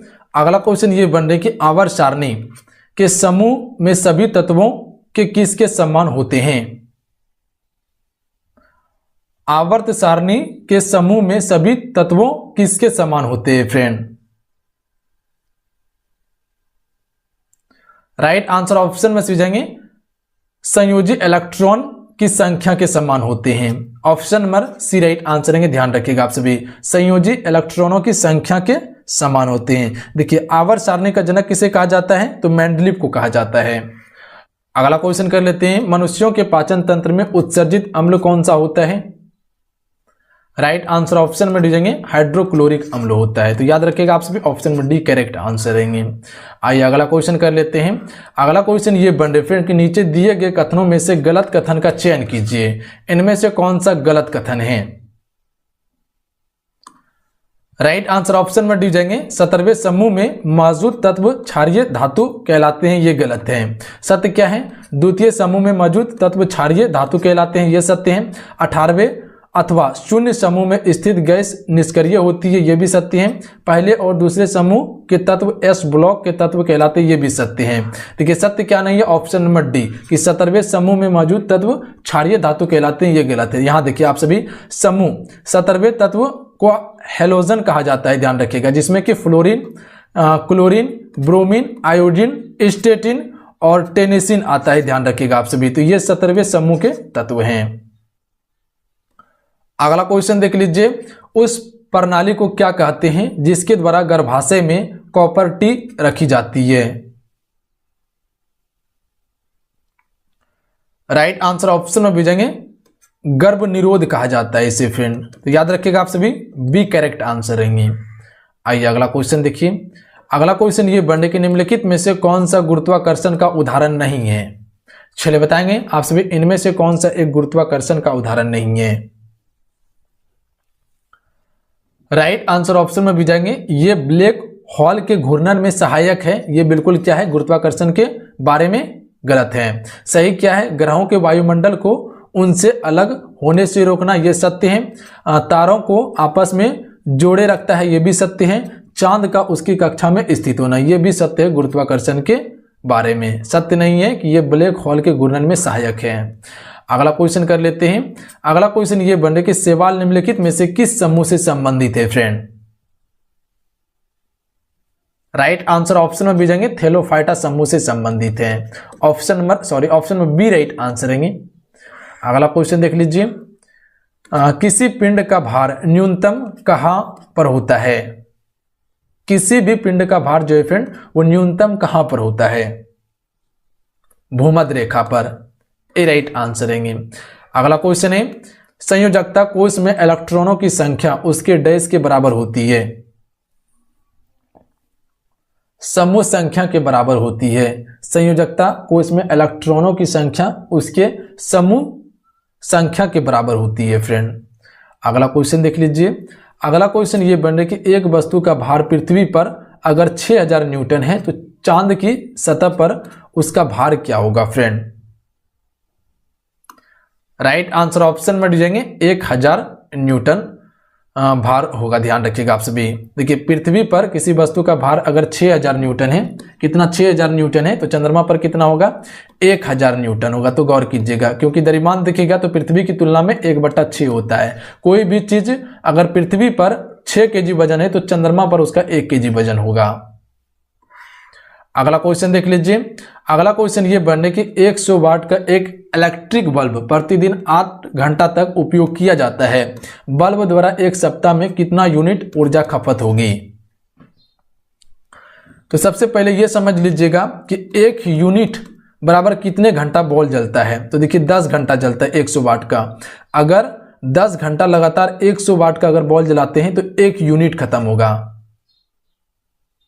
तो सबसे पहले देख लीजिए 100 वाट का यूनिट, 100 वाट का एक बल्ब है और 8 घंटा प्रतिदिन जलाया जा रहा है। और कितने दिन तक? 1 सप्ताह तक। तो 1 सप्ताह में कितना? 7 दिन होता है और 8 घंटे जलाया जा रहा है तो कितना हो जाएगा? गुना करेंगे तो 8 7 56, यानी 56 घंटा हो जाएगा।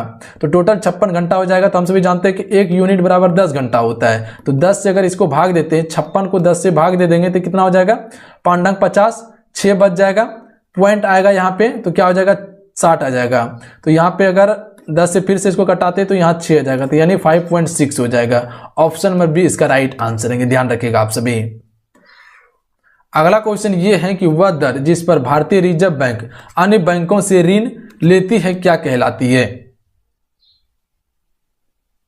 तो इसे हम सभी रिवर्स रेपो रेट दर कहते हैं। रिवर्स रेपो रेट दर कहते हैं।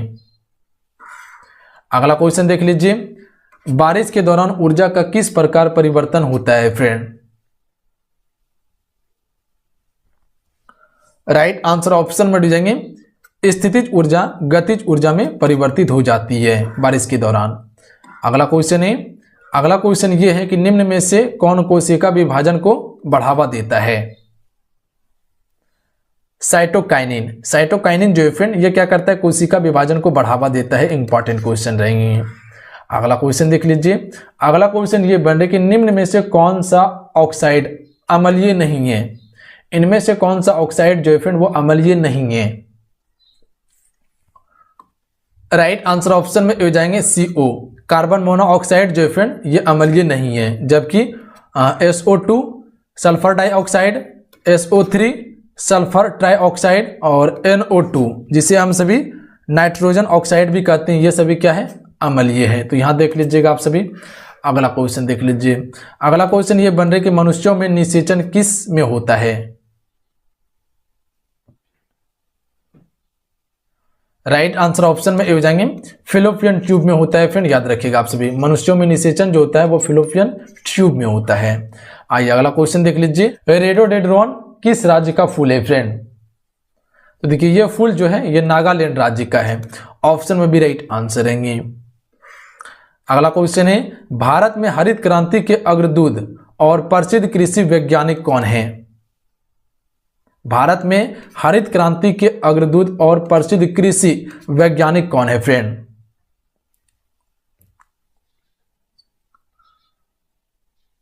राइट आंसर ऑप्शन में हो जाएंगे गुरचरण सिंह कालकट। फ्रेंड गुरचरण सिंह कालकट जो है ये भारत में हरित क्रांति के अग्रदूत और प्रसिद्ध वैज्ञानिक हैं। देखिए भारत में हरित क्रांति का जनक जो कहा जाता है वो MS स्वामीनाथन को कहा जाता है।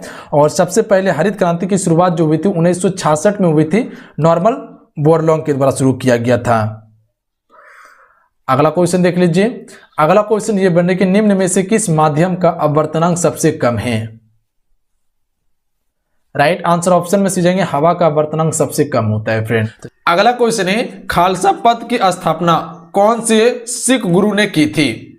चलिए बताएंगे आप सभी कौन से सिख गुरु के द्वारा किया गया था खालसा पंथ की स्थापना।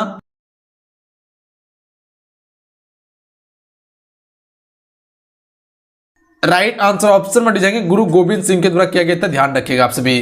किसके द्वारा? गुरु गोविंद सिंह के द्वारा। अगला क्वेश्चन कर लेते हैं फ्रेंड, पृथ्वी दिवस किस दिन मनाया जाता है? राइट आंसर ऑप्शन में जाएंगे 22 अप्रैल को हर एक वर्ष पृथ्वी दिवस मनाया जाता है। अगला क्वेश्चन कर लेते हैं फ्रेंड, अगला क्वेश्चन ये बन रहा कि निम्नलिखित में से कौन सा राष्ट्रीय उद्यान कर्नाटक में स्थित है? चलिए बताएंगे आप सभी, इनमें से कौन सा राष्ट्रीय उद्यान जो है वो कर्नाटक में स्थित है? राइट आंसर ऑप्शन में हो जाएंगे नागरहोल राष्ट्रीय उद्यान। देखिए नागरहोल राष्ट्रीय उद्यान जो है फ्रेंड ये कहां पे है? कर्नाटक में स्थित है। कर्नाटक में ही बांदीपुर राष्ट्रीय उद्यान है, ध्यान रखिएगा। बांदीपुर राष्ट्रीय उद्यान कहां पे है? कर्नाटक में ही है। नागरहोल कर्नाटक में ही, ध्यान रखिएगा आप सभी। गिर राष्ट्रीय उद्यान कहां पे है? गुजरात में है, याद रखिएगा। अगला क्वेश्चन कर लेते क्वेश्चन 5, निम्नलिखित में से कौन भारत का सर्वोच्च पर्वत शिखर है? तो देखिए भारत का सबसे सर्वोच्च पर्वत शिखर की बात करें तो ये कंचनजंगा है, ध्यान रखिएगा। कंचनजंगा कहां पे है? सिक्किम में है। Option number D right answer रहेंगे। नंदा देवी कहां पे है? उत्तराखंड में है। एवरेस्ट ये हिमालय की सबसे ऊंची पर्वत चोटी है और ये विश्व का सबसे ऊंचा पर्वत है। अगला क्वेश्चन कर लेते हैं, निम्नलिखित में से कौन सी हिमालय पर्वत चोटी असम राज्य में स्थित है फ्रेंड? तो देखिए हिमालय की पर्वत चोटी जो है ये असम राज्य में कौन सा है? तो हम सभी कह सकते हैं नामचा बरवा पर्वत जो है फ्रेंड ये कहां पे है? तो असम राज्य में स्थित है, ध्यान रखिएगा आप सभी। क्वेश्चन क्लियर है, याद रखेंगे आप सभी। नामचा बरवा कहां पे है? असम राज्य में। अगला क्वेश्चन कर लेते हैं, मटर प्रेशर कुकर में जल्द पक जाती है क्योंकि? सिंपल भाषा में कह सकते हैं हम कि जो कि खाना प्रेशर कुकर में जल्द पक जाती है क्योंकि इसका मुख्य कारण क्या है? तो हम सभी कह सकते हैं उच्च दाब के कारण पानी का क्वथनांक ऊपर उड़ जाता है या बढ़ जाता है, जिसके कारण से जो है कि प्रेशर कुकर में खाना जल्द पक जाता है, ध्यान रखिएगा। Option number A right answer रहेंगे। क्वेश्चन क्लियर है, याद रखेंगे आप सभी। उच्च दाब के कारण पानी का क्वथनांक क्या होता है? ऊपर उड़ जाता है या बढ़ जाता है। अगला क्वेश्चन कर लेते हैं क्वेश्चन नंबर 7। क्वेश्चन नंबर 7 ये बन रहे कि एक जीव जो अन्य जीवित जीवों पर जीवित रहता है उसे डैश कहा जाता है? तो हम सभी कह सकते हैं कि इसे परजीवी कहा जाता है। ऑप्शन में बी राइट आंसर रहेंगे, याद रखिएगा आप सभी। एक जीव जो अन्य जीवित जीवों पर जीवित रहता है उसे हम सभी क्या कहते हैं? परजीवी कहते हैं। अगला क्वेश्चन कर लेते हैं। अगला क्वेश्चन ये बन रहे, राष्ट्रपति पर महाभियोग किस आधार पर लगाया जा सकता है? राइट आंसर ऑप्शन में भी जाएंगे संविधान के अतिक्रमण करने पर राष्ट्रपति पर महाभियोग लगाया जा सकता है। अनुच्छेद 61 के तहत राष्ट्रपति पर महाभियोग लगाया जाता है। अगला क्वेश्चन कर लेते हैं, किस देश में दोहरी नागरिकता का सिद्धांत स्वीकार किया गया है? राइट आंसर ऑप्शन में डी जाएंगे संयुक्त राज्य अमेरिका में। यूएसए में जो फ्रेंड वो दोहरी नागरिकता है, पर भारत में क्या है? एकल नागरिकता है। अगला क्वेश्चन है, किसी राज्य में राष्ट्रपति शासन की उद्घोषणा किस व्यक्ति के प्रतिवेदन मिलने पर राष्ट्रपति करता है? तो राइट आंसर ऑप्शन में हो जाएंगे राज्यपाल। राज्य के राज्यपाल की प्रतिवेदन मिलने पर राष्ट्रपति जो है कि वहां पर क्या करता है? राष्ट्रपति शासन घोषित करता है। ए राइट आंसर है, याद रखिएगा आप सभी। देखिए राज्यपाल की जो नियुक्ति करता है फ्रेंड वो राष्ट्रपति के द्वारा किया जाता है। अगला क्वेश्चन कर लेते हैं, भारतीय संविधान में संशोधन होता है? राइट आंसर ऑप्शन में भी हो जाएंगे धारा 368 के अनुसार भारतीय संविधान में क्या होता है? संशोधन होता है। अगला क्वेश्चन कर लेते हैं, निम्नलिखित भारतीय राज्यों में से किससे कर्क रेखा नहीं गुजरती है? देखिए कर्क रेखा जो फ्रेंड ये 23.5 डिग्री उत्तरी अक्षांश रेखा है। 23.5 डिग्री उत्तरी अक्षांश रेखा है जो भारत के 8 राज्यों से होकर गुजरती है। कौन कौन सा राज्य है साइड में लिख देते हैं, याद रखिएगा आप सभी। तो ये राज्य का नाम है, पहला है गुजरात, उसके बाद जो है कि राजस्थान आ जाएगा, उसके बाद मध्य प्रदेश, छत्तीसगढ़, झारखंड, पश्चिम बंगाल, त्रिपुरा और मिजोरम है। ध्यान रखिएगा, गुजरात के बाद राजस्थान, उसके बाद मध्य प्रदेश, छत्तीसगढ़, झारखंड, पश्चिम बंगाल, त्रिपुरा और मिजोरम है। ये 8 राज्यों से होकर गुजरने वाली रेखा है, ध्यान रखिएगा। जबकि उत्तर प्रदेश से ये रेखा नहीं गुजरती है, याद रखिएगा आप सभी। मध्य प्रदेश, गुजरात, झारखंड ये सभी से कर्क रेखा गुजरती है। क्वेश्चन क्लियर है, ध्यान रखिएगा आप सभी। अगला क्वेश्चन कर लेते हैं। अगला क्वेश्चन ये बन रहा है कि भारत का दक्षिणतम बिंदु है, तो राइट आंसर ऑप्शन में से जाएंगे इंदिरा पॉइंट। इंदिरा पॉइंट जो फ्रेंड ये भारत की सबसे दक्षिणतम बिंदु है जो कि अंडमान निकोबार द्वीप समूह में स्थित है और ये भूमध्य रेखा से 876 किलोमीटर की दूरी पर स्थित है। सबसे नजदीक दूरी पर आपका इंदिरा पॉइंट ही है, याद रखिएगा। इसका पुराना नाम क्या था? पिग्मिलियन पॉइंट था। इंदिरा कौल कहाँ पे है? ये लद्दाख क्षेत्र में है और जो कि सबसे उत्तरी बिंदु है इंदिरा कौल। अगला क्वेश्चन कर लेते हैं, इंदिरा पॉइंट का अन्य नाम क्या है? अभी आपको बताया कि इंदिरा पॉइंट का जो है कि पहले नाम क्या था? पिग्मिलियन पॉइंट था, याद रखिएगा आप सभी। क्या था? पिग्मिलियन पॉइंट के नाम से पहले से जाना जाता था। अगला क्वेश्चन कर लेते हैं। अगला क्वेश्चन ये बन रहा है कि भारत की मुख्य भूमि को रामेश्वर द्वीप से अलग करता है। तो देखिए, भारत की मुख्य भूमि को रामेश्वर द्वीप से जो अलग करता है ये करता है Pamban channel. Option number B right answer है, याद रखिएगा आप सभी। कौन सा चैनल करता है? तो पंबन चैनल करता है। अगला क्वेश्चन कर लेते हैं। अगला क्वेश्चन ये बन रहा है कि भारत के किस भाग में सर्वाधिक दैनिक तापांतर पाया जाता है? राइट आंसर ऑप्शन में जाएंगे राजस्थान के मरुस्थलीय क्षेत्र में जो है सर्वाधिक दैनिक तापांतर पाया जाता है। अगला क्वेश्चन है। अगला क्वेश्चन ये बन रहा है कि संसार में सबसे बड़ा महाद्वीप है। राइट आंसर ऑप्शन में से जाएंगे एशिया महाद्वीप। फ्रेंड, एशिया महाद्वीप जो है यह संसार का सबसे बड़ा महाद्वीप है जिसमें कि भारत देश आते हैं, याद रखिएगा आप सभी। कुल महाद्वीप की संख्या कितनी है? 7 महाद्वीप है, ध्यान रखिएगा। कौन कौन सा है? एशिया है, अफ्रीका है, आपका यूरोप है, उत्तरी अमेरिका, दक्षिणी अमेरिका, ऑस्ट्रेलिया और अंटार्कटिका है। तो ये कुल 7 महाद्वीप है।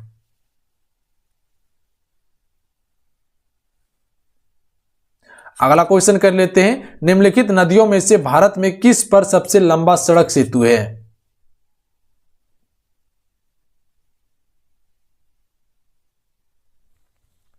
राइट आंसर ऑप्शन में दीजिएंगे गंगा नदी पर। अगला क्वेश्चन कर लेते हैं फ्रेंड। अगला क्वेश्चन ये बन रहा है कि रानी लक्ष्मीबाई बांध अवस्थित है, तो ये कहां पे अवस्थित है? बेतवा नदी पर। ऑप्शन में ए राइट आंसर है, फिर याद रखिएगा आप सभी। अगला क्वेश्चन कर लेते हैं। एक न्यायिक सजा को कम करना, विशेष रूप से एक और कम गंभीर को मौत की सजा डैश के रूप में जाना जाता है, तो इसे केम्यूट के रूप में जाना जाता है फ्रेंड। ऑप्शन में ए राइट आंसर रहेंगे। क्वेश्चन क्लियर है, याद रखिएगा आप सभी। अगला क्वेश्चन कर लेते हैं फ्रेंड। अगला क्वेश्चन ये बन रहा है कि एक और कार्बन परमाणुओं के साथ कार्बन द्वारा सहसंयोजक बंधन बनाने की विशेषता क्या है? तो इसे हम सभी क्या कहते हैं? श्रृंखलन कहते हैं, यानी option number D right answer रहेंगे, याद रखिएगा। इंपॉर्टेंट क्वेश्चन रहेंगे फ्रेंड। एक और कार्बन परमाणुओं के साथ कार्बन द्वारा सहसंयोजक बंधन बनाने की विशेषता को क्या कहते हैं? श्रृंखलन कहते हैं। अगला क्वेश्चन कर लेते हैं। अगला क्वेश्चन ये बन रहा है कि प्रथम अंतर्राज्यीय परिषद का गठन कब किया गया था?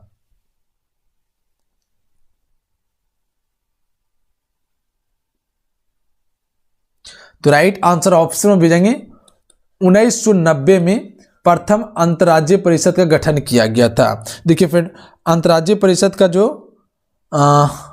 चर्चा किया गया है वो संविधान के अनुच्छेद 263 में किया गया है। अनुच्छेद 263 में किया गया है, जो कि अनुच्छेद 263 में यह कहा गया है कि राष्ट्रपति जो है कि अंतर्राज्यीय परिषद का गठन कर सकता है। अगला क्वेश्चन कर लेते हैं।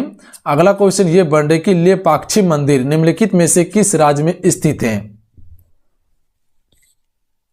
राइट आंसर ऑप्शन में से जाएंगे आंध्र प्रदेश में स्थित है लेपाक्षी मंदिर, ध्यान रखिएगा। आंध्र प्रदेश के अनंतपुरम जिले के लेपाक्षी गांव में लेपाक्षी मंदिर स्थित है। अगला क्वेश्चन कर लेते हैं। अगला क्वेश्चन ये बन रहा है कि भारत का मानक मेरिडियन जिसे मध्याह्न रेखा कहा जाता है ये कितना है भारत का?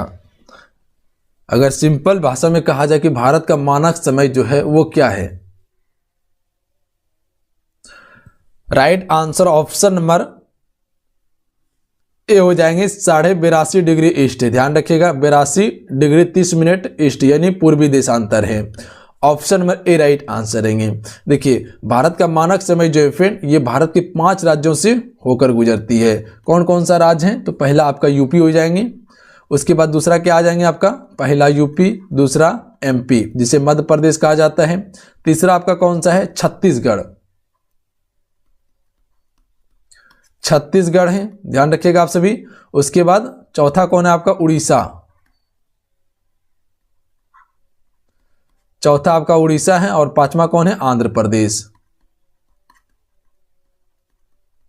तो याद रखिएगा, उत्तर प्रदेश, मध्य प्रदेश, छत्तीसगढ़, उड़ीसा और आंध्र प्रदेश से होकर गुजरती है कौन सा, भारत का मानक समय। देखिए निर्धारित किया गया है इलाहाबाद के मिर्जापुर को, इलाहाबाद के मिर्जापुर को निर्धारित किया गया, वहीं से टाइम लाइन लिया जाता है। अगला क्वेश्चन देख लीजिए, स्वतंत्रता सेनानी मंगल पांडे को 1857 के विद्रोह का पहला शहीद माना जाता है, वह निम्नलिखित में से किस राज्य से थे फ्रेंड। तो राइट आंसर ऑप्शन में भी जाएंगे, उत्तर प्रदेश राज्य से थे, यूपी का था, ध्यान रखिएगा आप सभी। देखिए 1857 की क्रांति की शुरुआत जो हुई थी फ्रेंड, वो 10 मई को शुरू की गई थी, कहां से, मेरठ से, मेरठ से शुरू की गई थी, ध्यान रखिएगा आप सभी। और ये मेरठ से शुरुआत हुआ और दिल्ली तक पहुंचा था, ध्यान रखिएगा आप सभी। अगला क्वेश्चन कर लेते हैं, न्यूटन का गति का दूसरा नियम किसके संरक्षण के नियम की ओर ले जाता है। तो ये ले जाता है संवेग संरक्षण की नियम की ओर, जो कि न्यूटन का गति का ये दूसरा नियम है। अगला क्वेश्चन देख लीजिए, जब पानी को 0 डिग्री से गर्म किया जाता है तो इसके आयतन डैश है। चलिए बताएंगे आप सभी, क्वेश्चन नंबर 27 के लिए राइट आंसर क्या होगा, जब पानी को 0 डिग्री से गर्म किया जाता है तो इसकी आयतन क्या है। राइट आंसर ऑप्शन में भी जाएंगे, 4 डिग्री सेल्सियस तक घटता है फिर बढ़ता है। अगला क्वेश्चन देखिए, निम्नलिखित में से कौन एक कोलाइड नहीं है। डी राइट आंसर है बोरिक अम्ल। फिर बोरिक अम्ल जो है ये एक कोलाइड नहीं है, जबकि दूध, दही, मक्खन ये सभी क्या है, एक कोलाइड है। अगला क्वेश्चन कर लेते हैं, लोकतंत्र का अंतिम गढ़ किसे माना जाता है। तो ये माना जाता है उच्चतम न्यायालय को, ध्यान रखिएगा आप सभी, ऑप्शन में ए राइट आंसर है फ्रेंड।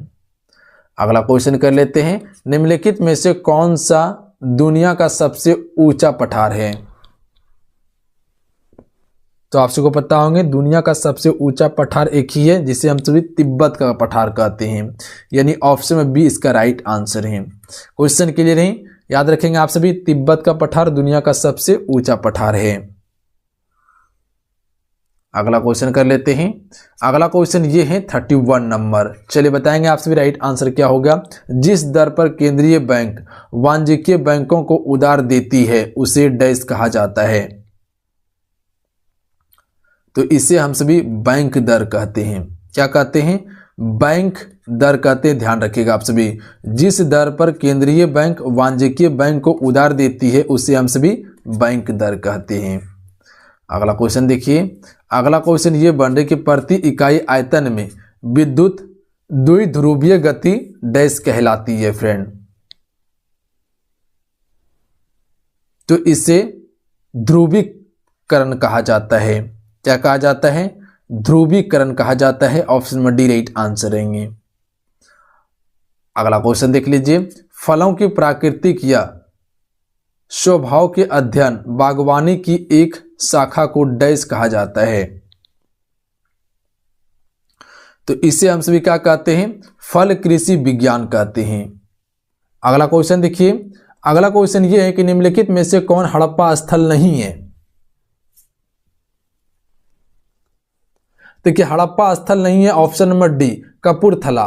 कपूरथला जो है फ्रेंड ये हड़प्पा स्थल नहीं है, जबकि कालीबंगा, रोपड़ और लोथल ये सभी क्या है, हड़प्पा स्थल है, ध्यान रखिएगा आप सभी।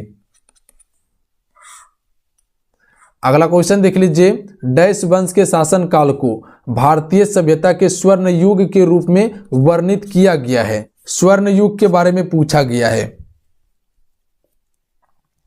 Right answer option number D हो जाएंगे, गुप्त वंश। गुप्त वंश के शासनकाल को भारत की सभ्यता को स्वर्ण युग कहा गया है। अगला क्वेश्चन देख लीजिए, 2023 में G20 शिखर सम्मेलन की मेजबानी करने वाला निम्न में से कौन सा देश है। तो देखिए 2023 में G20 शिखर सम्मेलन का जो मेजबानी करेगा वो अपना भारत देश करेगा, इंडिया करेगा, ध्यान रखिएगा आप सभी। देखिए अगला क्वेश्चन क्या है, चौसा का युद्ध डैश के बीच लड़ी गई थी फ्रेंड। तो देखिए चौसा का युद्ध जो हुआ था वो हुआ था 1539 में। 1539 में चौसा का युद्ध लड़ा गया था और ये युद्ध किसके बीच में हुआ था, हुमायूं और शेरशाह सूरी के बीच में हुआ था। ध्यान रखिएगा यहीं से जो है कि शेरशाह सूरी का शासनकाल शुरू होता है और हुमायूं का शासनकाल खत्म हो जाता है। ध्यान रखिएगा आप सभी। हुमायूं कौन था, बाबर का पुत्र था। अगला क्वेश्चन देख लीजिए, निम्नलिखित में से कौन सा कथन सही है जबकि पानी तरल से गैसीय चरण में बदल जाता है। इनमें से कौन सा कथन सही है जो कि पानी तरल से गैसीय चरण में बदल जाता है। राइट आंसर ऑप्शन में से जाएंगे, कणों के बीच की दूरी बदल जाती है, यह कथन सत्य है, जबकि तीनों कथन क्या है आपका गलत है। कणों के बीच की दूरी बदल जाती है जब पानी तरल से गैसीय चरण में बदल जाता है। तो अगला क्वेश्चन देख लीजिए, निम्नलिखित में से कौन सा राज्य नेपाल को भूटान से अलग करता है फ्रेंड।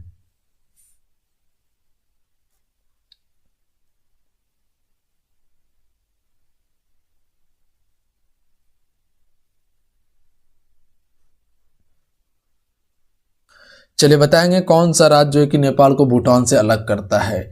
यहाँ पे है नेपाल, यहाँ पे है भूटान और ये है सिक्किम राज्य। यानी सिक्किम राज्य नेपाल और भूटान को अलग करता है। Option number A right answer रहेंगे, ध्यान रखिएगा आप सभी। क्वेश्चन क्लियर है। अगला क्वेश्चन कर लेते हैं, निम्नलिखित में से कौन सा वेल्ड करने योग्य प्लास्टिक है। केवल थर्मोप्लास्टिक। थर्मोप्लास्टिक जो है फ्रेंड ये वेल्ड करने योग्य प्लास्टिक है।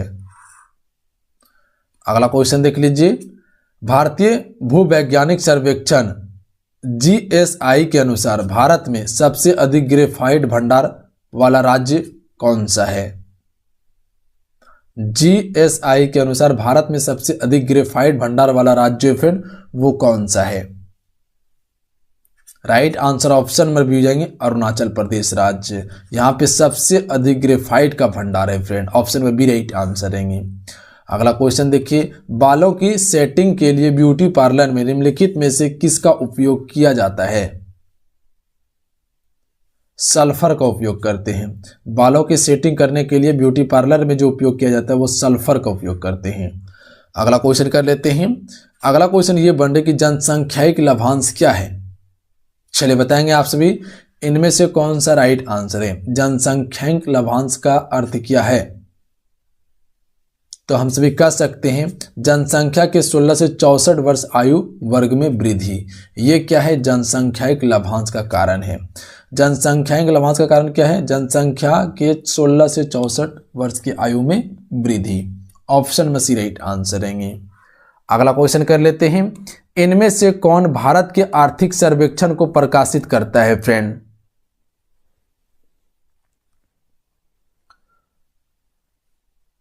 डी राइट आंसर हो जाएंगे, वित्त मंत्रालय के द्वारा आर्थिक सर्वेक्षण को प्रकाशित किया जाता है। कहां पे, भारत में। अगला क्वेश्चन कर लेते हैं, वैनसांग यात्रियों के राजकुमार के रूप में प्रतिष्ठित राजा डैश के शासनकाल के दौरान भारत का दौरा किया था। देखिए वैनसांग जो थे फ्रेंड वो चीनी यात्री थे जो कि बौद्ध भिक्षु थे। लगभग 15 साल भारत में रह के बौद्धों का अध्ययन किया था और ये जो आया था वो हर्ष के शासनकाल में आया था। Option number D right answer रहेंगे। अगला क्वेश्चन कर लेते हैं, एक अश्व शक्ति लगभग डैश वाट है। तो एक अश्व शक्ति बराबर कितना होता है, 746 वाट होता है फ्रेंड।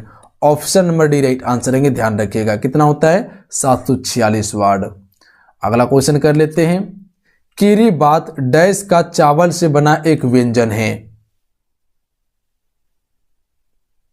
तो कीरी बात श्रीलंका का चावल से बना एक व्यंजन है। कहां का है, श्रीलंका का है। अगला क्वेश्चन देख लीजिए, डैश अर्थव्यवस्थाओं में सभी उत्पादक संसाधन सरकार के स्वामित्व और नियंत्रण में होते हैं।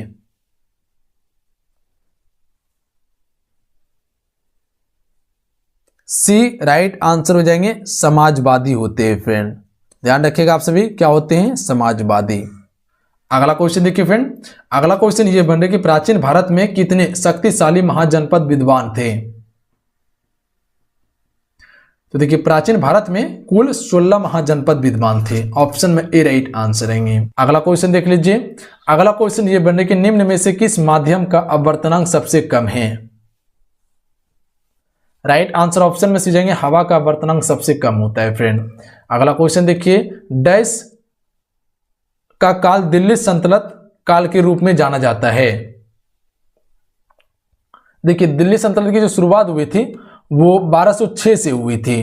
तो याद रखिएगा आप सभी, ऑप्शन में सी राइट आंसर हो जाएंगे। ईस्वी 1206 से 1526 तक चला था। देखिए 1206 ईस्वी में गुलाम वंश की स्थापना हुई थी कुतुबुद्दीन ऐबक के द्वारा, और यहीं से दिल्ली सल्तनत की शुरुआत हुई थी। और 1526 में पानीपत का प्रथम युद्ध हुआ था बाबर और इब्राहिम लोदी के बीच में, और इब्राहिम लोदी का हार हुआ था, और यहीं से दिल्ली सल्तनत की समाप्ति हो गई थी, और उसके बाद मुगल वंश की स्थापना हुई थी। अगला क्वेश्चन देख लीजिए, अगला क्वेश्चन ये बन रहा है कि निम्नलिखित में से किस राज्य ने खेलों को उद्योग का दर्जा दिया है। राइट आंसर ऑप्शन में भी जाएंगे, मिजोरम ने दिया है फ्रेंड। अगला क्वेश्चन देखिए, निम्नलिखित में से कौन संविधान निकाय नहीं है। इनमें से कौन सा एक संवैधानिक निकाय नहीं है फ्रेंड। राइट आंसर ऑप्शन में भी जाएंगे, संघ लोक सेवा आयोग। फ्रेंड संघ लोक सेवा आयोग जो है ये संवैधानिक निकाय नहीं है, जबकि केंद्रीय सूचना आयोग संवैधानिक निकाय है, केंद्रीय फिल्म प्रमाण बोर्ड संवैधानिक निकाय है, केंद्रीय सत्कर्ता आयोग संवैधानिक निकाय है। अगला क्वेश्चन है, हड़प्पा कालीबंगा शहर कहाँ स्थित है। हड़प्पा कालीन कालीबंगा शहर जो है फ्रेंड वो कहाँ स्थित है, राजस्थान में स्थित है। अगला क्वेश्चन देख लीजिए, अगला क्वेश्चन ये बन रहा है कि चित्रकला माई मदर किसने बनाई थी। Right answer option number D जाएंगे, अवनींद्रनाथ टैगोर के द्वारा बनाई गई थी। अगला क्वेश्चन कर लेते हैं, आगरा की सबसे प्रसिद्ध मिठाई कौन सी है।